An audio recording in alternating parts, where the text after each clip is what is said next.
guys, give me just a moment and just make sure everything's okay. Alright.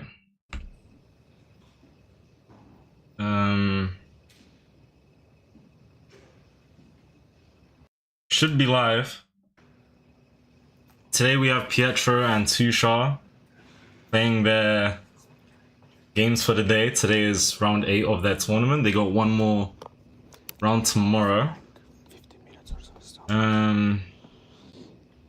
We should be live. We are live. Are we live?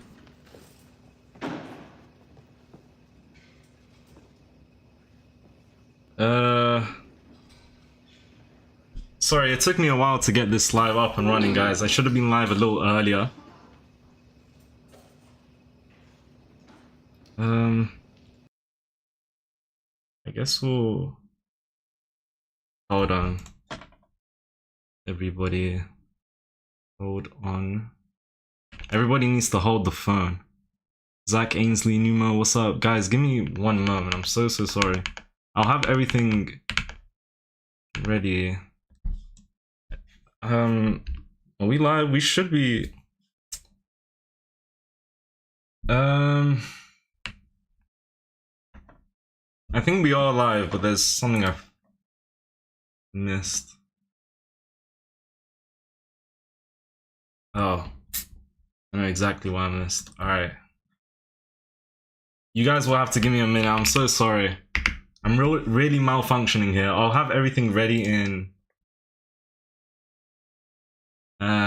no longer than 2 minutes.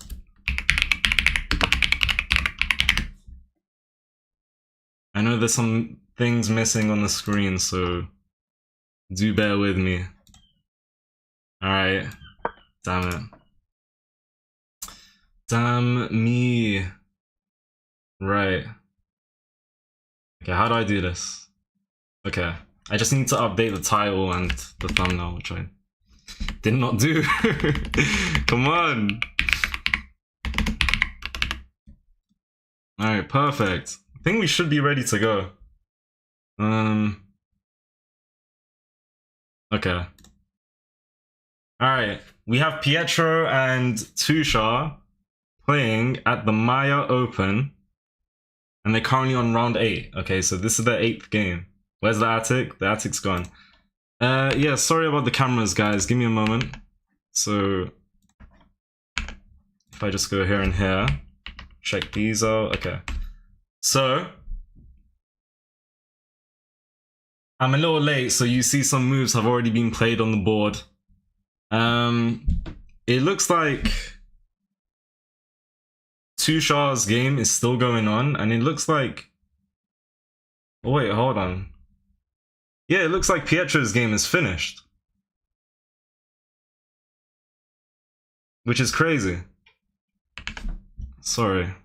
One moment. One moment. This is round... Damn, I'm switching too much. This is round 8, right? Yeah, that's insane. Pietro already won his game? His opponent must have left? Yeah, I think Pietro's game... I'm confused. Maybe the game's still going on. The timers have stopped and it did say he won earlier. Okay, sorry about that. Where are the screens? The cameras. As you guys can tell, I'm not a professional. Okay. Let me see. So yeah, we had Tushar play some Bon Cloud business earlier. Which he's been doing for this whole tournament. Which is very interesting. Yeah, I am showing the live board right now. It should be showing the live boards, so... Wait, why is Tushar's... Go to the settings and turn on the live board? Is that on inchess.com? Both played Bon Cloud? Yeah, two shot and his opponent played the bomb cloud. Oh no. That's wild stuff. Oh no. Let me just see some stuff. Yeah, my apologies everyone. I'm not a professional, unfortunately. I thought I'd be able to set everything up nicely, but I don't know if the boards are not updating. Yeah, the boards are not updating, which is really weird. Damn it. Yeah, how do I... No. Why is the board not live? You know, I had to... Damn it. Oh, we're just malfunctioning here. When I say we, I mean me.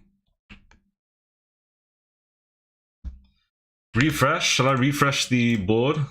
Hopefully it'll help. Okay, now the clock's moving. Refresh this. Okay, good. This game looks like it's finished. That was a quick game. Now let me...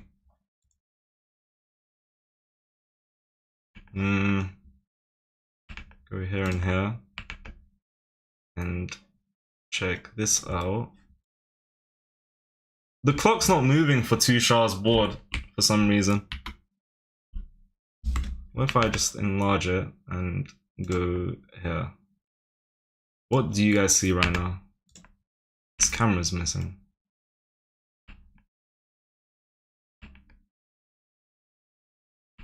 Okay, how about now? The time doesn't move.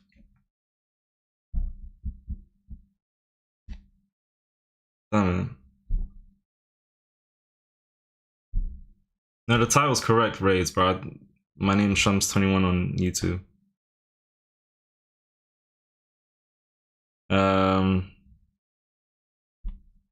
Yeah, I'm pretty sure Pietro won his game. So now we got Tushar playing his game. But for some reason, the board isn't live.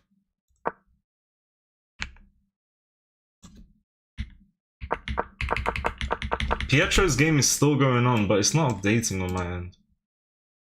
It's really not. If I go here, it doesn't show up there. To go here.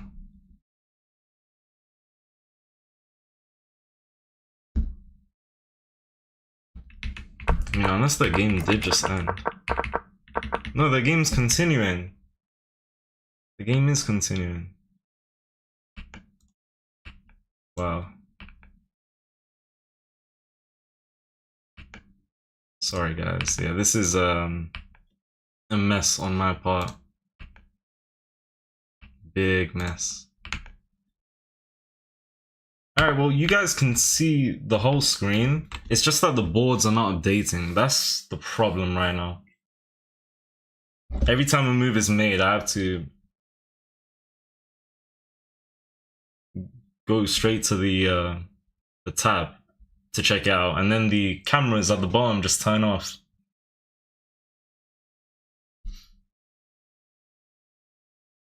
Okay, well no one's made a move so far, so...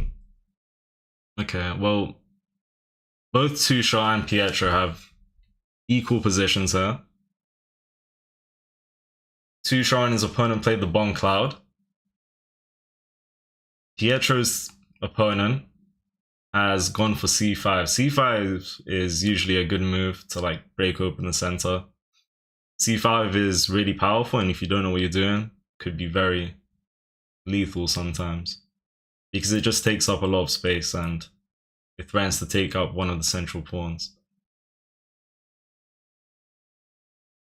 So far, Tushar has 5.5 out of 7 points. So he's played 7 games, he's won 5.5 points out of those 7. So he probably won 5 and drew one of them potentially. And we got Pietro with, I believe it says 3. Unless I'm blind. I do have glasses, so I really hope I see that correctly. And yeah, 3 out of 7. Okay. Yeah, everyone do like up the stream, please and thank you. Alright, we gotta show support to Pietra and the one and only Tusha. Yeah. This is the way. This is the way. Come on. The height difference between both opponents are insane. Yeah, Tusha and his opponent, right? He's versing a big guy. Is he a smart guy? That's what we are going to find out. Yeah, I've refreshed both the pages, but they haven't been. Some moves are being made, but it's not updating on my part.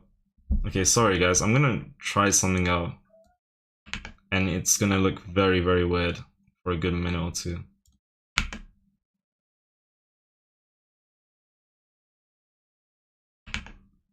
Yeah, no, this is chopped. This is quite chopped.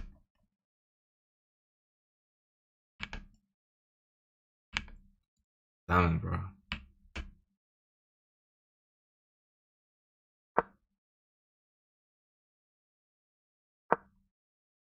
This is really chopped.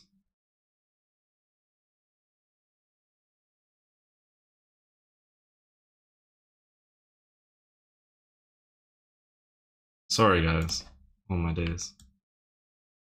Okay, I'm just trying something out. Hopefully this works out. Might not. I had everything set up. Everything's just going left. Everything's going south. Okay, let me delete whatever the hell I just did. So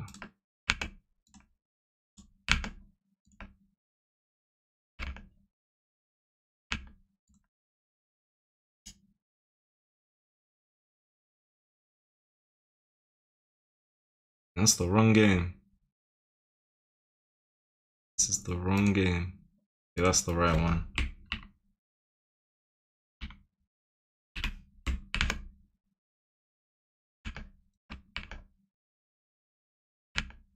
Yeah, the only issue I'm having is that the games are not updating for some odd reason. I refreshed the stream multiple times. I've had no luck. Everybody welcome to the stream, alright? Do like the stream, follow, subscribe, you name it. Go show support to the goats. Right. How do I...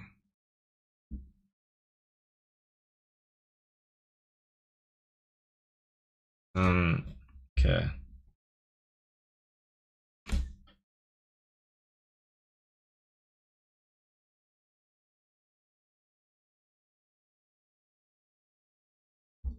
Just trying to figure some things out.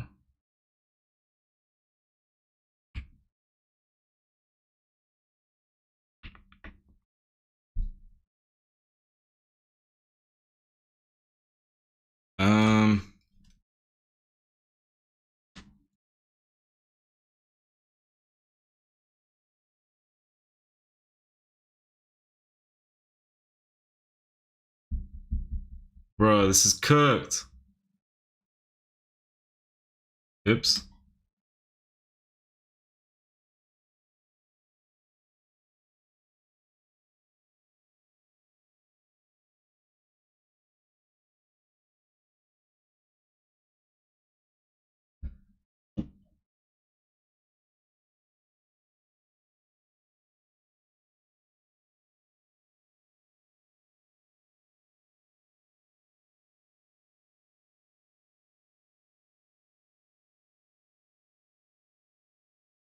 The hell?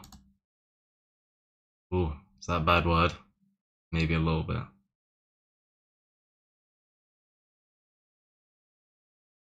Alright, can everyone...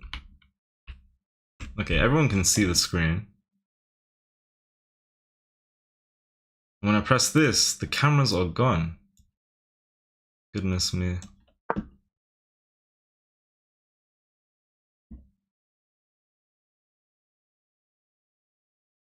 Goodness gracious, bro.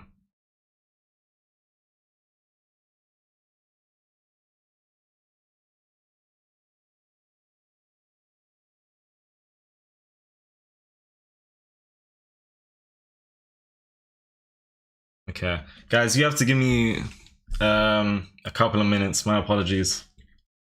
I will be back in a second.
Okay, I'm back. I'm gonna try something out, but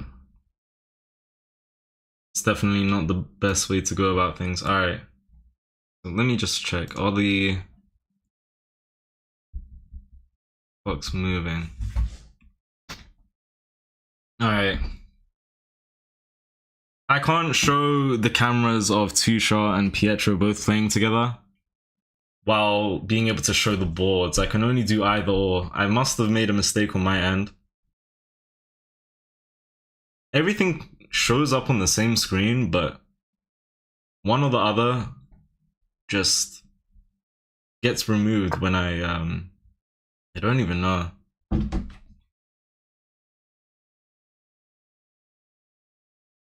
Don't even know. It is quite dark. Oh, wait. Turning on my my RGB lights as if they're gonna do anything. As if. Okay.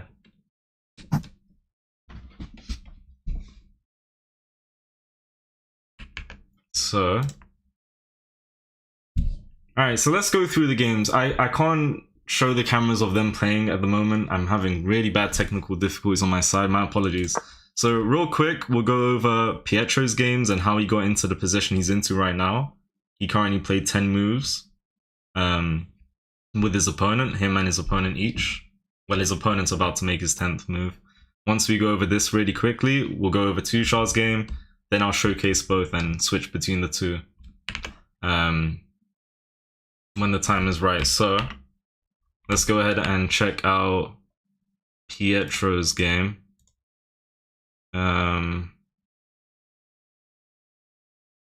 Just a moment.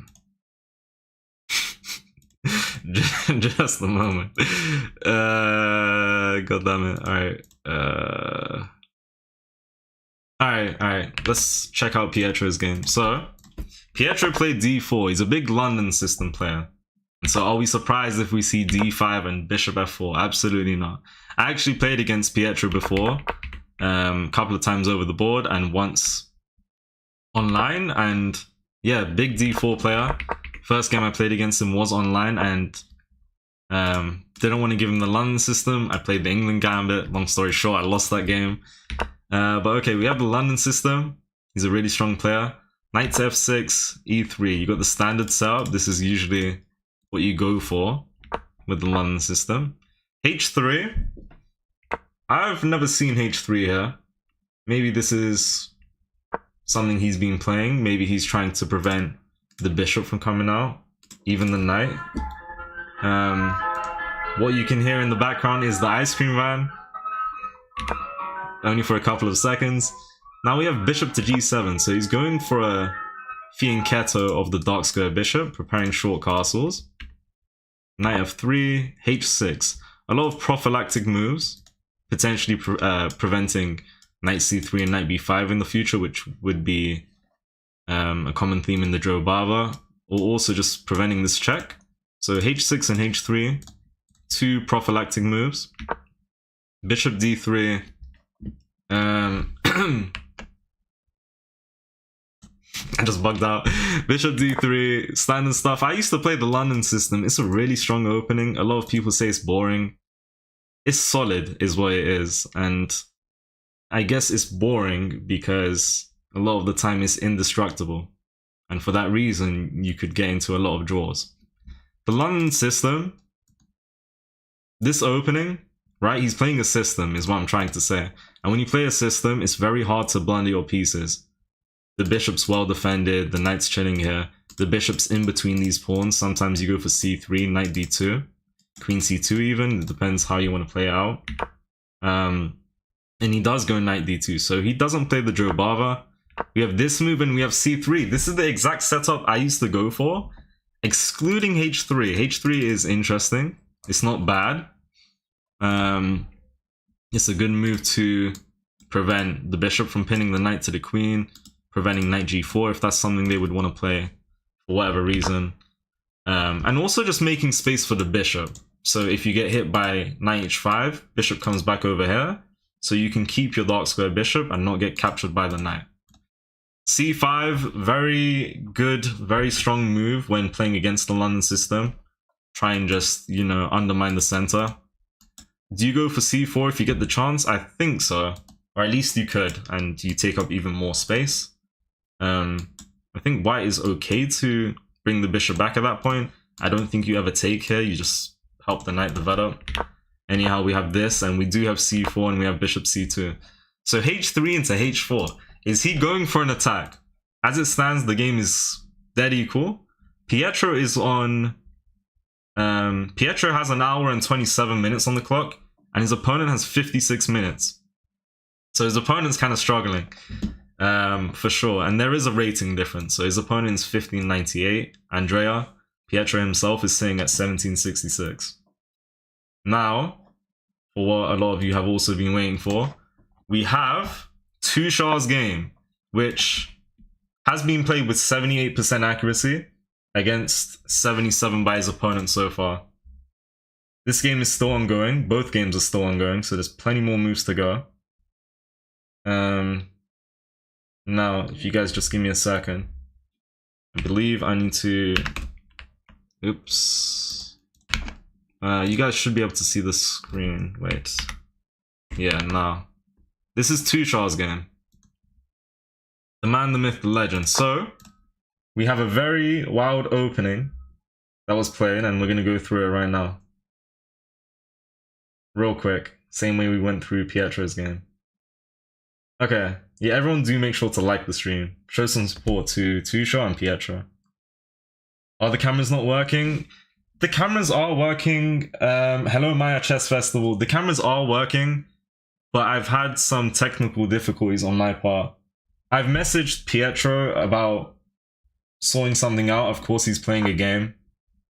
But I have sent him a message with a possible solution that might be a bit difficult for him. I'm not too sure.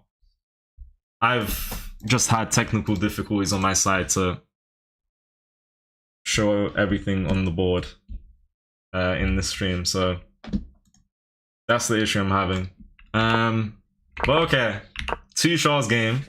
He plays the Barnes opening. Now, if I'm ever playing with the black pieces and my opponent plays f3 on the first move, I'm gonna make it my goal to do whatever I can to beat white, because f3 is just a little disrespectful, if you ask me. I don't know how many of you guys would agree, but if you get hit by f3, you know, like, if white's not careful, you can get mated really quickly. So f3 is a little disrespectful because you're just weakening the dark squares for no reason. Let me just restart this really quick. And so f3, e5, standard stuff, and we have king f2, the bomb cloud. Or actually, chess.com is calling this the wrong cloud. That's wild. We have e3, we have a6, c3. Okay, I don't know what to think about any of this. I mean, there's no theory involved, it's just pure vibes, and Tushaw is playing off of intuition. He's a strong player, he's almost 2000 after all. We have f6 by our opponent now, bishop d3, h5. So h5, big move, inviting bishop g6, which is very interesting. And yeah, the fish didn't like this move. It's saying that if you play this as white, you have a slight advantage of 0.5 now. And to get an advantage within 10 moves after playing king f2, that's impressive stuff for Tushaw. So he did go for the check, bishop g6, and now you can't castle. The king's castling rights has been removed, and the bishop comes right back. Why does the bishop come right back? Because if you play a random move, you get hit by this maybe, and it looks like the bishop's close to getting trapped? Possibly. Let's just go back here. So he brought the bishop back. Then we have knight e2 after bishop e6 by the opponent. Knight h6, knight d2, queen d7. Okay, knight f1, rerouting the knight, taking his time. Now we have h4 against g5. So if takes, rook takes, get your pieces into the game. Push could be interesting. They did go ahead and push. We have knight g3. Shouldn't take, inviting the bishop or the knight. You never make the mistake of taking. To take is a mistake in this case. Knight g3, knight f5, offering trades.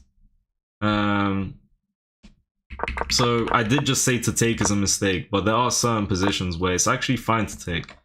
It could be of good consideration to take out the knight and take out the bishop, and once the queen takes, there's less pieces for black to play with to go for an attack on the king. And I think to go for an attack is probably a good idea for black, since the king's just chilling on f2. So taking might be a good idea. He does take, and he plays knight g3 here. Maybe bishop takes, takes, queen takes, and knight g3 to attack the queen would have been nice. This is completely fine as well, but to gain an advantage, the fish wants us to take. So yeah, hold on.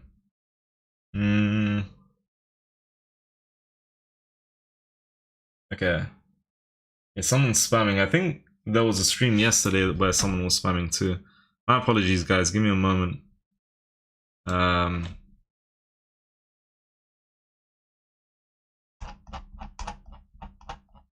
Yeah, someone's just spamming like a lot. Okay. I think I removed the spammer. My apologies about that, guy. My apologies, man. And so now let's go back to the game. Tushaw. And so we have knight g3 instead of taking the bishop. Bishop goes back. Bishop g6. What's the idea behind that? To take up more space? To prevent rook e8? Which would bring a piece into the game? I don't know. Or just attacking the pawn, quite frankly. You need to be careful that you don't get your bishop trapped. And so we have this move. And this pawn is hanging, although the fish is saying you should go for other ideas. And this is all that's happened in this game so far. So we're still waiting for Tushar to now make his move. Alright. So we're still waiting for Tushar to make his move. He has 78.6% accuracy, and his opponent has 76. Alright, so interesting game so far. Now if we just go all the way back to Pietro's game. Right? Yeah, my apologies that I couldn't get the cameras working. I had everything set up, but as soon as I pressed the go live button, malfunctions everywhere. Everywhere. Pietro has 1 hour and 25 minutes on his clock, and his opponent has 52. So we went through this game earlier, and so he had played h4, we had c4 and bishop c2, and I believe it was his opponent's move. Our opponent then went for a big move, b5, taking up space in the position. And so here we had knight e5 played by Pietro. Good move. If you take, bishop comes out. I don't think it's a good idea to take with the pawn because the center is slightly weaker and you're just doubling the pawns for no reason. Although knight takes knight and pawn takes, you could take towards the center, and this pawn on e5 is pretty decent. Controls some good squares, and it is defended for a few moments. Or actually, knight takes, pawn takes. You get hit by apparently knight g4, but yeah, you get hit by knight g4. And this pawn's very awkward to defend. So here apparently we have h5. Queen d4, go from there. These moves are always so weird to me, where you're putting the queen in the line of sight of the bishop. This is something that I need to get used to. I don't play these types of moves too often. This is what Stockfish likes Pietro to play if there's pawn takes knight here and the best moves are played, which was all of this. Okay, so we're still waiting for Pietro's opponent to make a move. There is 30 seconds of increments, by the way. So yeah, 1 hour and a half for each player in this tournament, in these games. And of course we have 30 seconds of increments, so there's a lot of time. Hello, Sing. Everybody welcome to the stream. Everybody do like the stream. Show some support. Show some support to Tushar. And Pietro, come on. Alright. So both of our opponents are still thinking. Well, both of the protagonists. Let's say that, not opponents. Tushar and Pietro. Well, it's Tushar's move and Pietro has his opponent thinking for a move at the moment. Pietro, please don't fold again. Did it not go well yesterday? Did it not go well? I thought this was Pietro. As in me, or what exactly?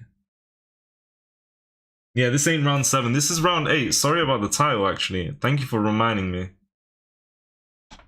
I believe the title says something about round 7. No, this is round 8. Thank you so much for letting me know. Right. A move has been played. A move has been played on Tushar's side of the board. Alright? And Tushar has made a mistake. Tushar has taken a pawn on h5. And Stockfish, chess.com does not like that move at all. And I think a big issue with that move is that your bishop is in a very weird position and you could get trapped. I don't know, it's an interesting position. Okay, well, let's check out what should be played. So in this position, for black to capitalize off of Tushar's mistake, black is now up 1.26 on the eval bar, and that's a decent advantage. At their level, they might be able to capitalize on that. Then again, Tushar might be able to survive if black plays the right moves. Tushar might find the right moves too, but okay. Best moves to take and recapture. Then we have the move, rook AG8. And this bishop is not in the best position, to be honest. I mean, quite frankly, you take a pawn here, right? And you just open up the position even more. So while you're up material, you've opened up more space for your opponent to maybe go for some sort of attack near the king. What is Tushar's plan? Maybe he wants to go for an attack. I don't know. Hello, Danny. Thank you. Yeah, I feel like if Tushar played real openings, he could be leading the tournament. Honestly, I agree with you. Tushar's just playing for vibes. Tushar's just playing for vibes. You gotta respect it. He's making it entertaining. Alright, so now we have... Oops. Now we have Pietro making... Well, sorry, Pietro's opponent has made a move. And Pietro's opponent has now made a mistake. So, Pietro is now up 1.2 on the eval bar, and Tushar is minus 1.2. So, yeah. Some issues for Tushar and a good position for Pietro. What should Pietro do here? Let's take a look. So, why is this a mistake? If you take the knight, queen takes, nothing's happening. You don't take here ever, because the knight is very happy to stay here. You know, you give them the option to take, that's fine. Could maybe go here if knight takes, knight hops back in. But the main move that Stockfish really likes, and to be honest, it makes a lot of sense, kind of, the main move is h5. Now h5 is a weird move. Now first and foremost, if you take like this, you have won a pawn.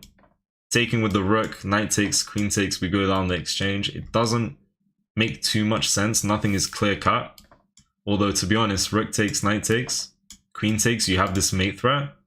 But maybe they can play something like f5 and shut the bishop down. But okay, with this move, you remove one of the pawns in front of the king. These pawns are much better, closer to the king. You don't want to overextend. And yeah, there's no G pawn, so white could do a lot in this position if they take. If you take with the knight, I'm not too sure, but the fish agrees. Well, we've got the same sort of ideas. In this position, you can sack the knight. Sack the rook, sorry. And after takes, bring the queen. And yeah, it's the same thing. They play f5 to block the bishop. But I feel like this is pretty good.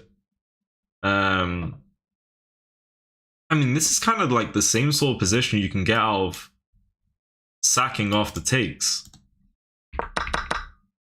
Right? Yeah, this move is still good.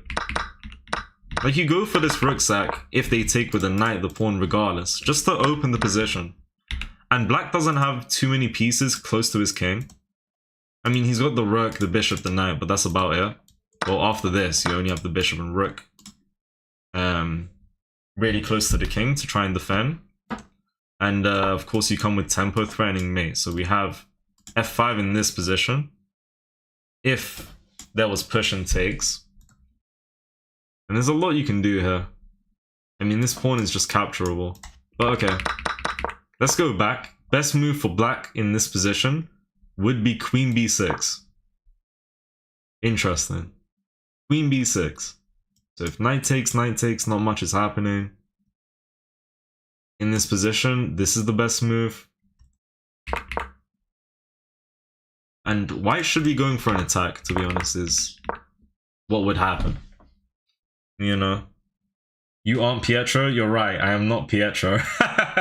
Whereas Pietro, he's playing the tournament right now. This is the game between Pietro and his opponent. So okay, let's go back.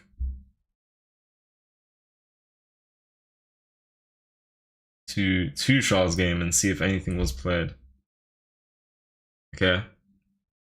Tushaw, the one and only. The one and only. Where's Tushi? He's playing a game right now himself, and we'll actually take a look at it real quick. So we go into this position between Tushaw and his opponent. And he made a mistake and he's -1 on the eval bar. -1.1. Or even 1.2 now. But the stockfish has kind of settled. Yeah, stockfish prefers black's position. Tushaw captured a pawn on h5 5 minutes ago. And his opponent is still thinking about what to play. There's one move to gain an advantage in this position for black. And that is to take. I think all you need to know about takes is that you've opened up the G file, and I do think that's a pretty good idea for black to go for. I think there's good potential for an attack of some sort, or to just put pressure down the king side. Are you going to play blitz? Potentially later. Not right now. Not anytime soon. Okay. You're not showing the position on screen? Oh, you're right. Sorry about that. Oh my goodness. I mean, I'm really bad at this. Really bad at this. My apologies. Thank you for telling me. I really hope I don't make that mistake again. So yeah, as I was saying, 5 minutes ago, Tushaw had played a move and his opponent is currently thinking about what to play here. Tushaw had captured a pawn on h5, which led him to give black an advantage of 1.2. An advantage of 1.2 this early on move 17 is pretty good. Players of his caliber, 1900 elo, his opponent's 1800. Black could play the right move here and capitalize on Tushaw's mistake.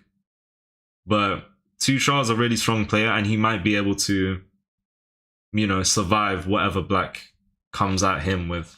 So we'll have to see. Once again, I spoke about this earlier. This bishop's in a very weird position.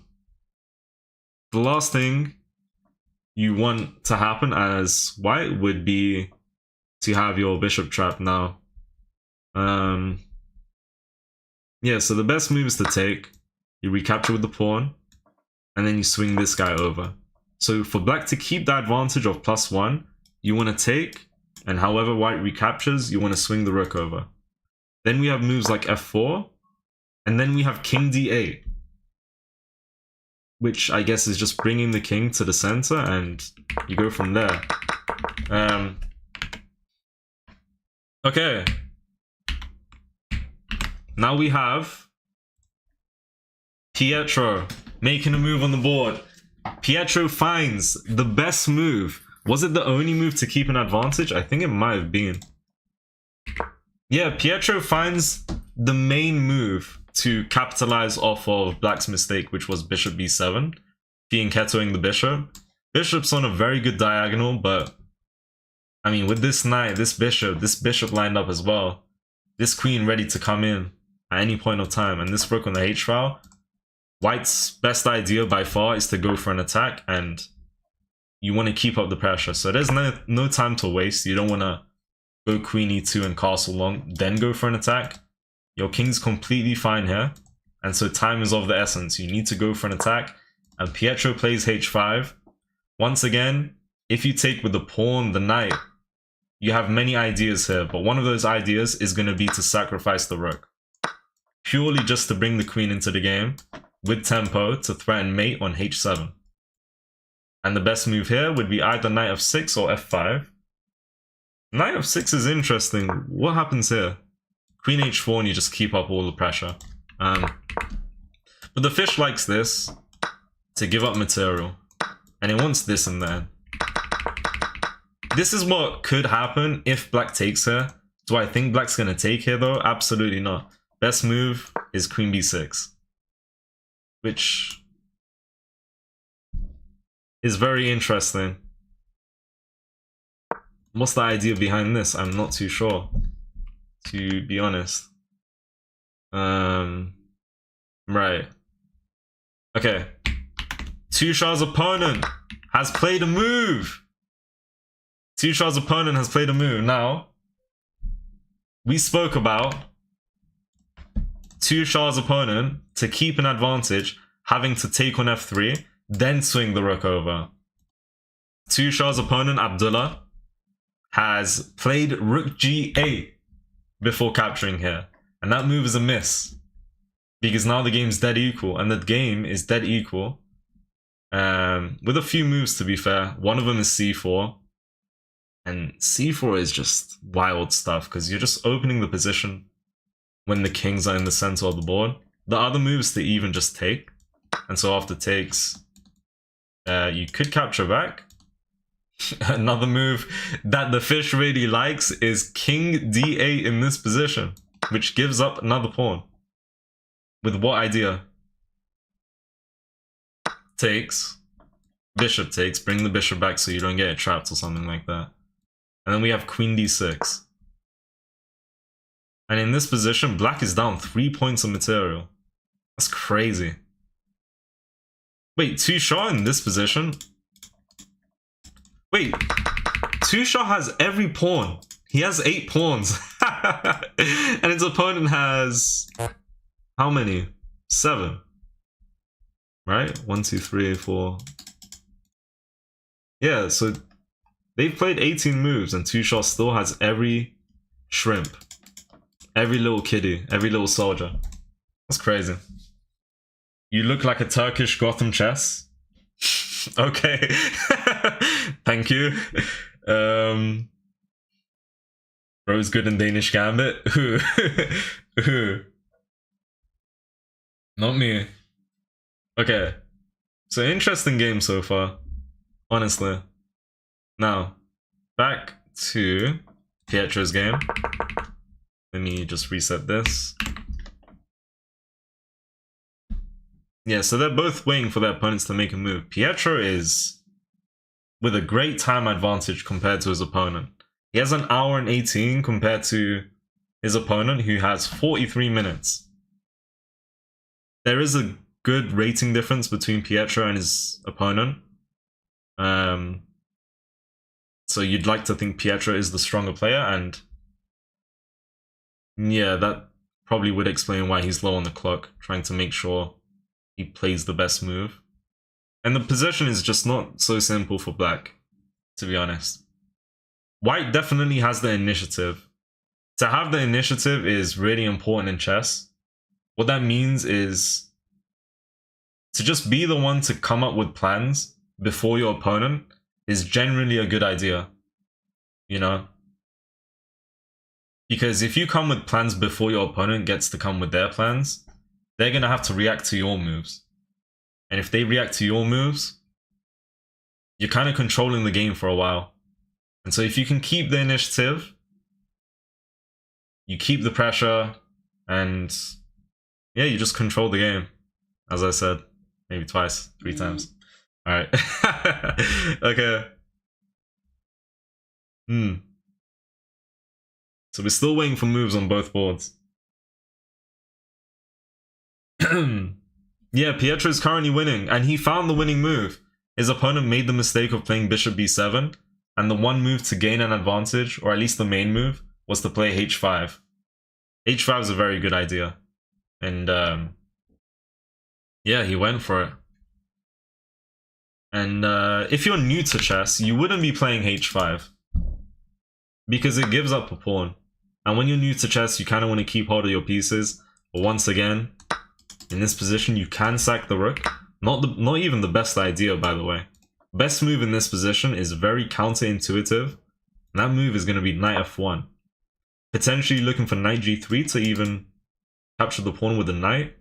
Do you have the time to pull that off? I guess. This is what the fish is saying could happen. If black takes. Black shouldn't take though. Because if you take, you're minus 3.5 on the eval bar. And regardless if you knew how bad this move would be on the eval bar, you just don't want to give up the G pawn. You know, because if this file ever opens, a lot of trouble for black. And this H file is very valuable. So if you let white open up the H file even, white is crashing. Will he sack the rook? I don't think black will take, but if black takes with the pawn or the knight, he might go for it. If the knight takes, this move is very I think this move is easy for Pietro to find, but he might not have to go there. Sorry, he might not play this move. There's other moves he could play as well. Shout to the people who followed, alright? Shout out, man. Okay, back to Two Shard's game. Let us just go here. Two Shard and his opponent are still in the think tank, while his opponent's taking his time to make a move. Two Shard played bishop g4, offering a trade of bishops, giving a pawn back. Bishop takes, pawn takes, and the fish doesn't even want black to capture here, because I guess the pawn doesn't go anywhere, quite frankly. But if you take, how would you take? If the queen takes, white is happy to trade. If the rook takes, you would be playing queen f3. And you gotta be very careful over here. Of course, you have that covered though. Wait, this move also invites that. But then there's knight f5. King d8 and takes at this point? Yeah, that's wild. That is pretty wild. So that is a no-no. No, that is a no-no. Alright, come on. Yeah. So yeah, we still have plenty, you know, more moves to be played on the board with Pietro's game and Two Shard's game. Because there's just so much time on the clock. I mean, the furthest one of them have gone was 18 moves. Two Shard is on move 18. Pietro is on move what exactly? Pietro is on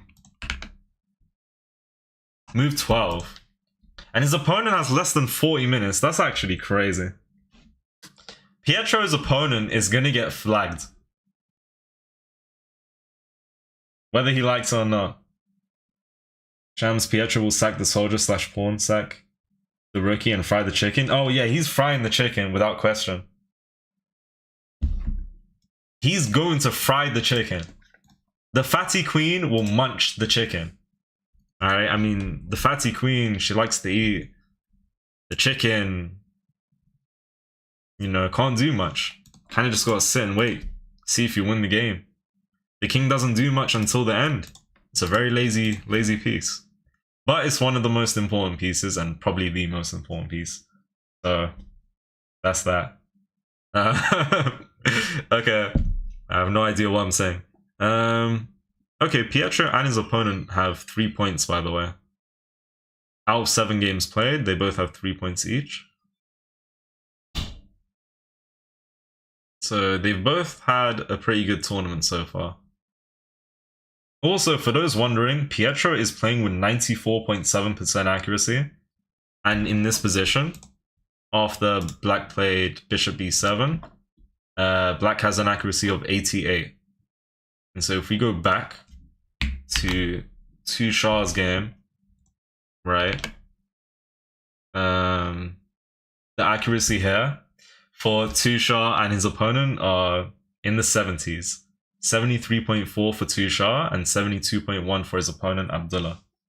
How many games have these two played and how many did they win?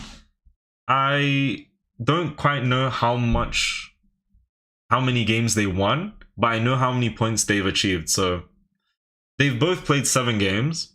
Pietro has achieved 3 points out of 7 games played, and Two Shard has achieved 5.5 out of 7 played so far. I think Two Shard's been playing the bomb cloud every game, so that's just really impressive for him to get 5.5 points. Yeah, they are some nice people, nice streamers, honestly. But yeah, we got some good games coming our way. Like, both of these games are looking pretty exciting. Like, there's gonna be a lot of action potentially in Two Shard's game, and with the rate Pietro's going at, there's going to be a lot of action as well. I mean, you see him going for an attack. I've played similar positions to the one that Pietro's in right now, and they're always really, really fun.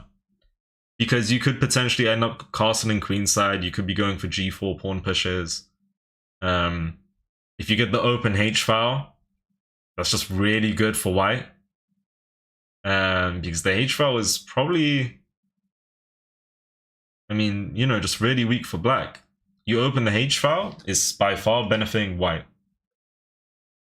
And so Pietro's opponent now has 35 seconds, bro. Goodness gracious. Someone needs to lock in. Someone tell Pietro's opponent to lock the doors, to lock in. Alright. Where's the chicken? Who knows? You don't really like playing chess? Why don't you like playing chess? Chess can be fun. Chess can be evil, I guess. Can it be evil?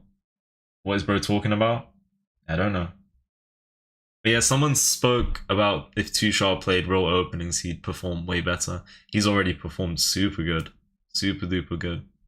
So yeah, if he played some actual openings, like even the Elephant Gambit, which is a really interesting opening, he could be first place even right now. What tournament is this? This is the Maia Open. Chess Open, and this is round 8 of the Maia Chess Open. I'm pretty sure it's in Portugal. I could be wrong. That's what I've heard. I hope I haven't heard wrong. I really hope I haven't heard wrong. Tushar playing the Bon Cloud again? Yes. Someone tell him that he shouldn't park his king there. Someone needs to tell him he can't be parking his king on f2 or even f3 every other game. What happened to the Tushi match? Not much, to be honest. We're still waiting on his opponent to make a move. His opponent has 53 minutes. I finished a 10+5 chess game last week with 11 minutes. As in 11 minutes total? Oh, you're saying you finished the game and your time at the end was 11 minutes? That's crazy. You must have pre-moved the opening, and you must have played really fast in the middle game. And maybe the game ended in the middle game. It's pretty good. I've never had that experience. Shows that openings are not as important as holding your middle game. Facts. Tushar's doing a great job. He has great intuition. He's a very strong player. All of us know this. Pietro too. Like, I'm, you know, showing a lot of appreciation to Tushar, but Pietro is super strong as well. The rate at which he's been improving is crazy impressive. Because I could have sworn he was 2000 Elo maybe 4, 5, 6, 7 months ago. That's a big time frame, I know. But he just reached 2200. And I think he actively studies chess. Whether it's openings, middle game tactics, his endgames are really good. Like, he knows a lot of the key endgame positions, such as the Lucina or the Philidor and whatnot. And I'll be honest, I've been playing chess for 4 years. I hit 2100 myself, and I've heard of the Philidor, I've heard of the Lucina, but if you told me to demonstrate them, I would have no clue what I'm doing. There's probably a skill issue on my part. I need to learn them. But yeah, my point is that Pietro Checkmate has memorized all these endgames. He's a really strong player, and he's improving at a crazy rate. We could see Pietro at 2300 at the end of the year. I genuinely think that's possible. Yeah, he's definitely going to hit 2300. This is me talking about chess.com, by the way. And Tushar is like 2500 plus in Rapid. I could be lying. I did the Caribbean Chess Cup 2026. When was that? Caribbean Chess Cup. Where did you go? You went to the Caribbeans? Fatal Attraction Puzzle is evil? Fatal Attraction Puzzle. Is that the daily puzzle, or how does that go? Just take the bishop? Yeah, black's best move is to take here. Black would be up 0.4, which is not the biggest advantage. Aruba, okay. Demand legend. Aruba. Sushi needs to learn more about openings to become a grandmother. Brackets GM. Yeah. Are you saying his openings can be a bit better? I wouldn't know too much. He is playing the Bomb Cloud. And he's performing really well. He's a good player. Both of them. Prediction, Tucci will be close to losing. You never know. I mean, he technically has a disadvantage here. Right. Back to Pietro's game. Opponent now has 30 minutes on the clock. It's crazy. Hello, Chess GM. Tucci will be close to losing and Pietro will win. You never know. We're going to have to find out. We will be finding out very, very soon. We will be finding out very soon.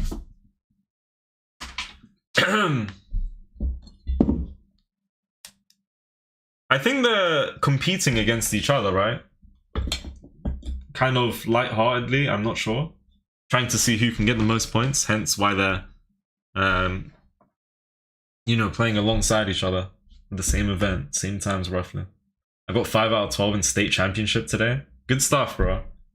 As in, you played 12 games in the state championship. Did you finish today? Is that what you're saying? Congrats, bro. I don't personally have any experience over the board. Tournament-wise, I've played over the board a few times. It's a really fun experience, and it's nothing like playing online. So I wish to play in more tournaments myself sometime down the line. When exactly, I have no clue. I want to say I'm a little lazy, but I want to say I'm just not really looking to play over the board too much, honestly. I enjoy playing on chess.com, stuff like that. But yeah, for those who haven't played over the board, you gotta try it. And once you try it, you gotta play a tournament over the board as well. Really different experience playing chess over the board compared to playing online. So yeah, for those who haven't tried it, you have to. It's a good experience. Alright. Back to the legend. Tushar. Okay, so bishop takes, and we have f5. Tushar is up 0.6 with the move bishop h3. And you might have seen it for a second. He did play bishop h3. Okay, Tushar has a slight advantage of 0.5. This position is so confusing. If you had to tell me who was winning without looking at the eval bar, I'd honestly probably say black is winning. But the eval bar is swaying in white's favor. Like, it's not even equal. White has an advantage of 0.5. The reason I'd say I think black is winning, because I think this open file is valuable. This bishop's really good. This bishop's pretty decent. The bishop's on the same line, which is good for black. And the king is just chilling on f2. This is wild stuff, man. This is crazy. OTB is very fun. It really is. It really is. It is. It is what it is. Alright, so whose chicken is getting fried? Tushar's chicken or his opponent's chicken, Abdullah? From Turkey. One of the chickens are going to get fried. And we're here to find out. Okay. You will be shampoo. Okay. Don't call me shampoo. Shams likes playing the Joe Bava. Bro, I've never really played the Joe Bava. I used to play the London system. I see plenty of people playing the Joe Bava. Does Pietro play the Joe Bava? I think he plays the classical London system. If you guys know who Blunderman is, he plays the Joe Bava. The Joe Bava is a really fun opening. It typically has more tactics involved, more potential for tactics when you play the Joe Bava compared to the classic London system. I could be wrong, but from what I've seen, that's why I've came up with that statement. He's great at holding the middle game, yes. Tushar is good. He's really good with that.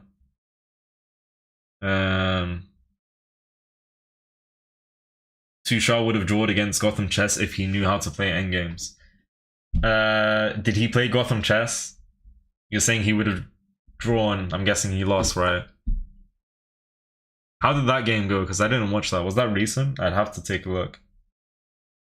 If the king had been a knight, we would have won. Two-shot 2023. Did he say that? Hello, people. Hello. Joe Barma? No, Joe Barva. Okay, King D8. The top move in the position. Alongside E4. King D8 and E4 are two equal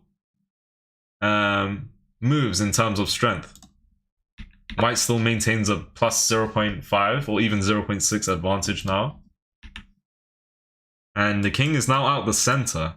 What does that tell you as white? That tells you black is definitely going to come for the king's head. Whether that be E4, taking up space, trying to open up the king. I don't know if... Okay, if you push, do you ever take here? You don't, right? Because just too much issues. I mean, you see the knight on G3 that's only defended by the knight, the king, sorry. And then you just open up this file. There's going to be a lot of trouble. So E4, you can't take... Could you push? You can, but then we have bishop F8. I don't know. This is confusing. This is not of my my understanding. And so King D8 was played. Okay, so back to the legendary Pietro. His opponent is still thinking. His opponent has 24 minutes. His opponent has been thinking about this move. Pietro played the move H5. His opponent has been thinking about H5 for the last 20 minutes plus. I'm pretty sure he had 45 minutes at one point. Goodness me. King D8, the reverse Tushi gambit. Yeah, bro just parked his king at the back and called it a day. Probably trying to go for an attack. Gotham is currently out of on Giga Dummy. Yeah, shout out Giga Dummy, bro. Oh yeah, I've seen Giga Dummy's profile picture. Tushar's other chess.com account, I believe. I think I've seen it. It's Gotham Chess, and it's like an edited pic of Gotham Chess. Pietro will win easily. He has a very good position, and he's up on the clock by a landslide. If black pulls off some sort of comeback, and not in the sense that if black wins this game, but if they even draw this, that would be crazy. And the reason I say that is because there's just a huge time difference. Bro, Pietro is up on the clock by an hour. Almost an hour. At this rate that his opponent is going at, Andrea, they're going to be left with an hour difference on the clock. Andrea has to make a move ASAP. If they don't, Pietro's just got way too much time to, you know, figure out the best moves, and he's practically just Stockfish at that point. Pietro will turn into Stockfish if Andrea takes more time. Okay, the more time you allow Pietro, the more time he's going to play the best move. I mean, that just goes without saying, though. Champs loves to play the England Gambit. Yeah, I do play the England Gambit, but for those watching, do not play the England Gambit. It sucks. It's horrible. I'm sorry to anyone in the chat who does play the England Gambit. It's really bad. Don't play it. Don't play it. Do not play it. Imagine black running out of time on this move. They could. That would be pretty sad, I'll be honest. And very unfortunate for black. But fortunate for Pietro, I guess. To be honest, I think Pietro would like to play this game out. So if his opponent did flag, that would be unfortunate for both.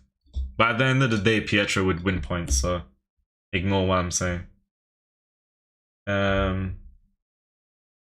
Okay, let me see. Right. Yeah. Okay, let's not start singing.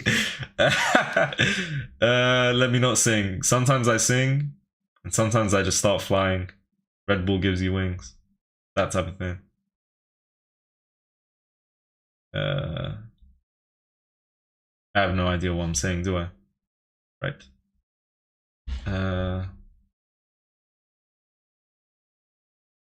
Just trying to find something actually. If I can. Take a look.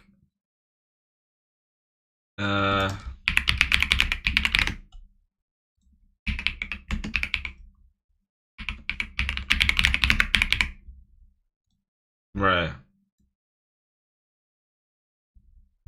I see you on Facebook, G. Thank you. I appreciate that. Ronan, what's up? Sorry, I've been a bit late to some messages. Thanks for the follows, everybody.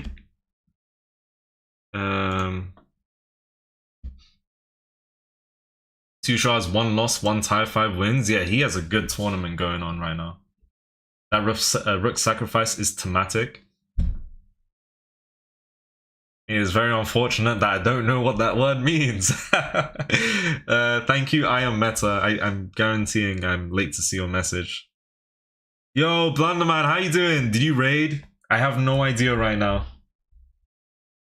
I have no clue, I'll be honest. How you doing, bro? I saw you were live. Hope your stream went well. Oh, thanks for the raid. Oznerd, what's up? He's not allowed to express himself anymore.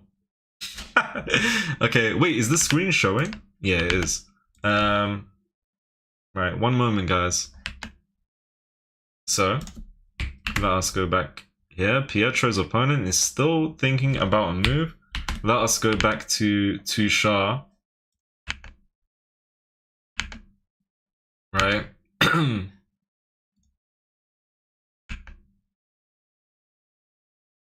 I just froze for a few seconds. Okay, we had some moves on the board. Right.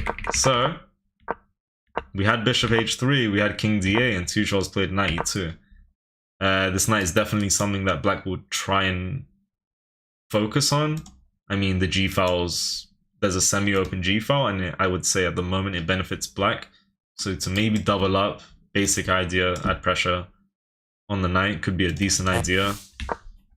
But there's probably a bigger idea than to just prevent, you know, Black coming with all this pressure eventually. Thanks for the follow, everybody. This knight probably wants to reroute somewhere. Where exactly, I have no clue. Bishop out, knight here and here. It's gonna be impossible because I'm sure E4 is played at some point.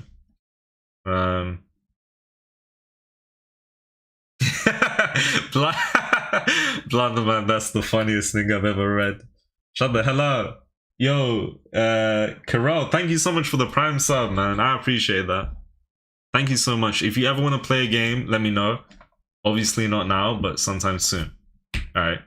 So, back to Pietro's game. And his opponent is still thinking about what move to play. Maybe Pietro's opponent is in the toilet. Maybe they've been in the toilet for over 40 minutes or so. At this point, you never know. Is that likely? Probably not.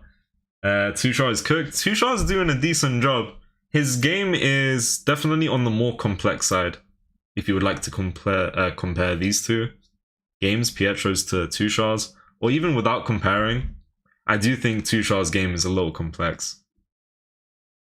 It's one of those games where it's just pure intuition, because him and his opponent practically both played the Bomb Cloud. Or to be specific, Tuchel played the wrong cloud. That's what chess.com said that he played. No worries, Kara. At the end of the day, it would be all for fun. So if you do change your mind, let me know, and I understand where you're coming from, and I appreciate the sub once again. Calcium, what's up? Please go to the other board. Alright, we can check out the other board. We can check it out. So, back to Tuchel's board.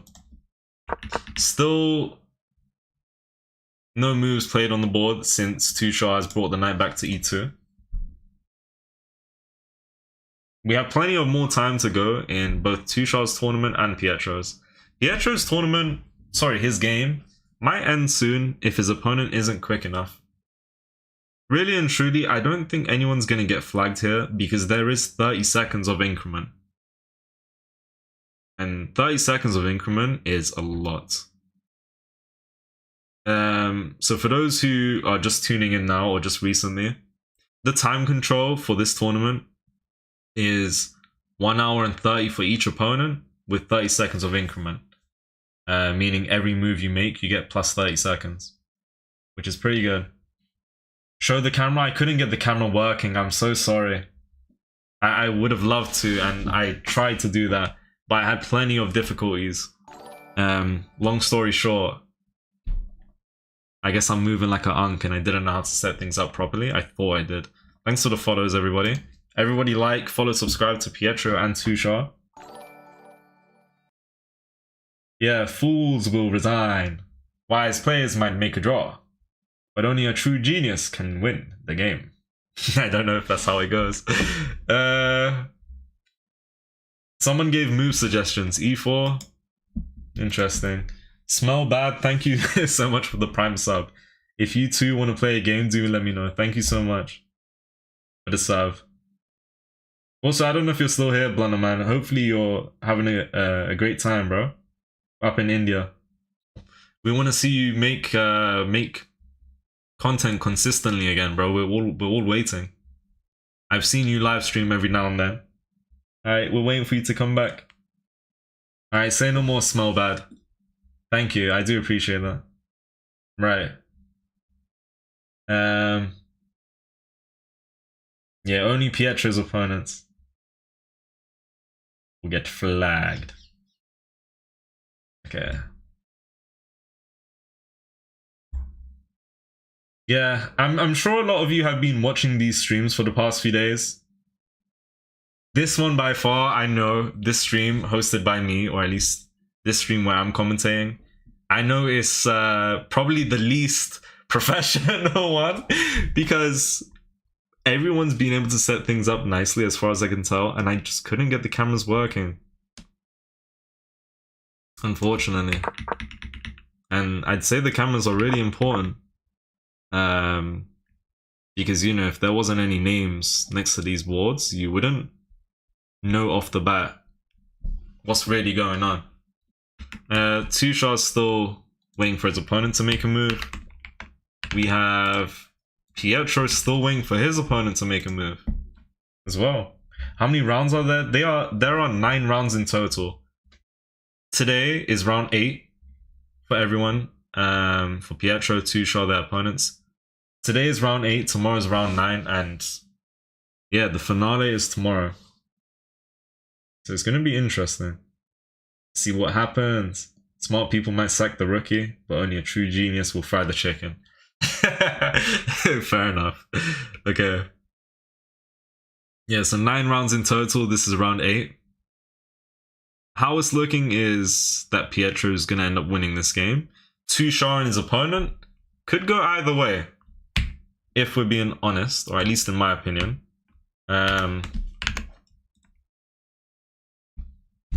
Pietro, no. Tushar is up on the eval bar by 0.8. Best move here is the take, which is interesting. He played G3. And this move just defends this pawn. It's a slow move, it's a good move. Just improving the position. Now the bishop has not seen the light of day. Neither has the queen. Neither has either rook. None of these 4 pieces have moved. Neither has this guy. Yeah, Tushar has an advantage without having moved any of these 4 pieces. That's actually insane to me.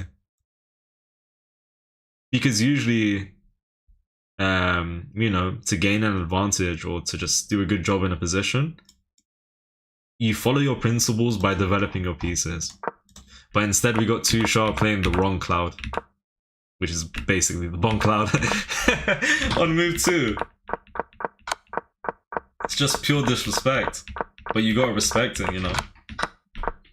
Tushar is making it work. Yeah, so this is all that was played. And so let's go back, check out Pietro's game. And his opponent has 10 minutes on the clock. It's insane. Why don't we see them on the board? Because I couldn't set that up. My apologies once again. What's the prize for the first, second, and third place? That I do not know. I would like to think there is a prize for sure. This is a tournament where there's lots of masters playing. Pietro's opponent has officially played a move on the board. And it wasn't a good one, unfortunately, according to the fish. I don't think it's too bad, but let's think about this move. At first glance, at least for me, I'm thinking this move is okay. Now, what does this move do? Maybe black is looking to take, have the bishop recapture, bishop takes, and have the pawn recapture, and double the pawns. You could take here with the knight, pawn takes. This pawn on e4 is defended by the bishop. And so black's just looking to trade off pieces. Typically, when you're under attack, you do try and trade off pieces. Because obviously, the less pieces on the board, the less pressure that is going to come your way. So, I like the idea by black, but why is this a bad move? Because there's still so much pressure towards the king. White's not even going to take a look at this knight. The best move in this position, and they make a lot of sense. The first one is to take, invite this. And then ultimately, what you want to go for is either play queen g4 or take on h6. Now, let's just get the right color back. Okay, so the best move here, of course, I just explained you can take, have them recapture, bring the queen, or capture on g6. If you don't want to take the knight, you can go straight for queen g4. If you don't want to play queen g4, you can go straight for takes on g6, sorry. Open up the h file. And so we have f takes. H takes might not make the most sense because there's going to be queen g4 and you're going to be looking for either queen h4, queen h3 to threaten mate on h7. And this just isn't a good idea because you bring the queen and you try and exploit the open h file. And as I mentioned earlier, the h file is definitely better for white. But okay. Let's see f takes. Then there's queen g4, trying to play this move out maybe. Trying to put this move on the board. And you play queen g4 in this position, inviting this. Which is wild. Okay, so if, for example, we have takes, f takes is correct, and queen g4, and black decides to trade, removing white's kingside castling rights, or just castling rights, doesn't have to be kingside. First and foremost, if you remove the castling rights, white is completely fine. Like, white is so safe. But if they take, if black makes a random move, there's going to be queen e6, rook f7. Wow, that's crazy. This, and this. And you can't take because you're checkmated. And so let's check what happens if you go here. It's just knight g6. So, yeah, a lot of trouble, potentially. If I was Pietro, you're going to want to take your time, figure out what's the best move to play in this position. I do think this is a really good idea. I think naturally that's the first idea you think of. Queen g4 could be decent. If you want to take and play this move, could be okay as well. Alex King, what's up? Alright, let's go back to Tushar, right? Also, yeah, Pietro's up by 2.4 on the eval bar. It's updated. You play with my friend? Not right now, sorry. Alright, so Tushar and his opponent. So we had g3 and now we have queen g7. A mistake. Queen g7 with what idea? To add pressure here. If the knight moves, you come in. You are blocking in the bishop. Not that the bishop... To be honest, hold on. He played bishop f8 earlier. That was interesting. I don't... He played bishop f8 to go king g7 without blocking the bishop. That's interesting. Okay. With this move, there's a few ideas that are really good for white. And the moral of the story is that white wants to go for a pawn break right now. And so the top 3 moves in this position for Tushar is c4. Okay, well the best move here is to take here. Knight takes and you play a move like e4 and just open up the center. The second best move is to go for c4. And if they take, that's a fork, right? Yeah, that's just a fork. And the third is to play e4. And it's the same idea as if you take here, there's a fork. And you just want to open up the center. I mean, you got the queen and the king on the same line. And the queen has moved out of the way of this foul. So if you play something like c4 or even e4 and they end up taking, this is just devastating. You just open the whole position up. Okay, Tushar has 58 minutes. His opponent has 34. Tushar is with the 1.7 advantage / 1.6. If we go back to Pietro, he's still thinking about his move here. Alright. So, let us see what's going to happen. What is going to happen? Okay, I probably shouldn't sing. Do you guys want to hear me sing? Probably not. Alright, don't answer that actually. I used to be a singer back in the day. Now, I can't sing as well as I used to, but I can still sing pretty decently. Again, just not as well as I used to be able to. If I start singing, everyone's gonna like get up, stand up, and start clapping. And for that reason, I don't want everyone to, you know, stand up and applaud for me. So yeah, we'll just stay watching the game, see what's gonna happen. Whoa!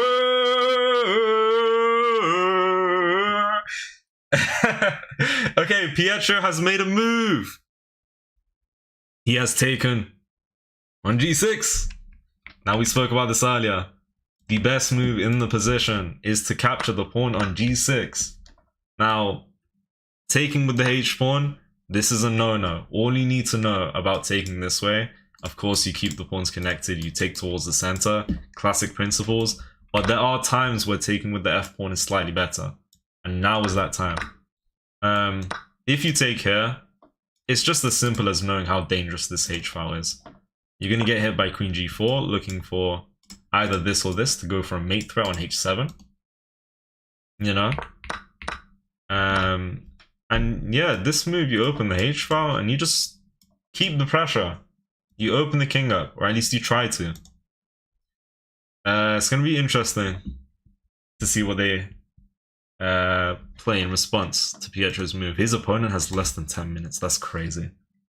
His opponent has less than, quick maths, 600 seconds? 10 minutes. How many seconds in 5 minutes? 300? Quick maths. Yeah, that's correct. I'm a genius. That was basic math. Okay. Less than 600 seconds for his opponent to make a decision. There's also an extra 30 minutes when they get to move 40. That's crazy. Oh, okay. So if they get to move 40 in any one of these games, either Tushar or Pietro, or even anyone's game in this tournament, if they reach move 40, there is plus 30 minutes added to their clock. Now, this game between Pietro and his opponent Andrea, they are on move 13. Are they going to get to move 40? Oh, he took back. He took back with the F-pawn. It's getting spicy. It's getting super duper spicy. Alright. So, once again, best move, Queen G4. Looking for this. And I mean, if you let Queen G4, I mean, we spoke about this.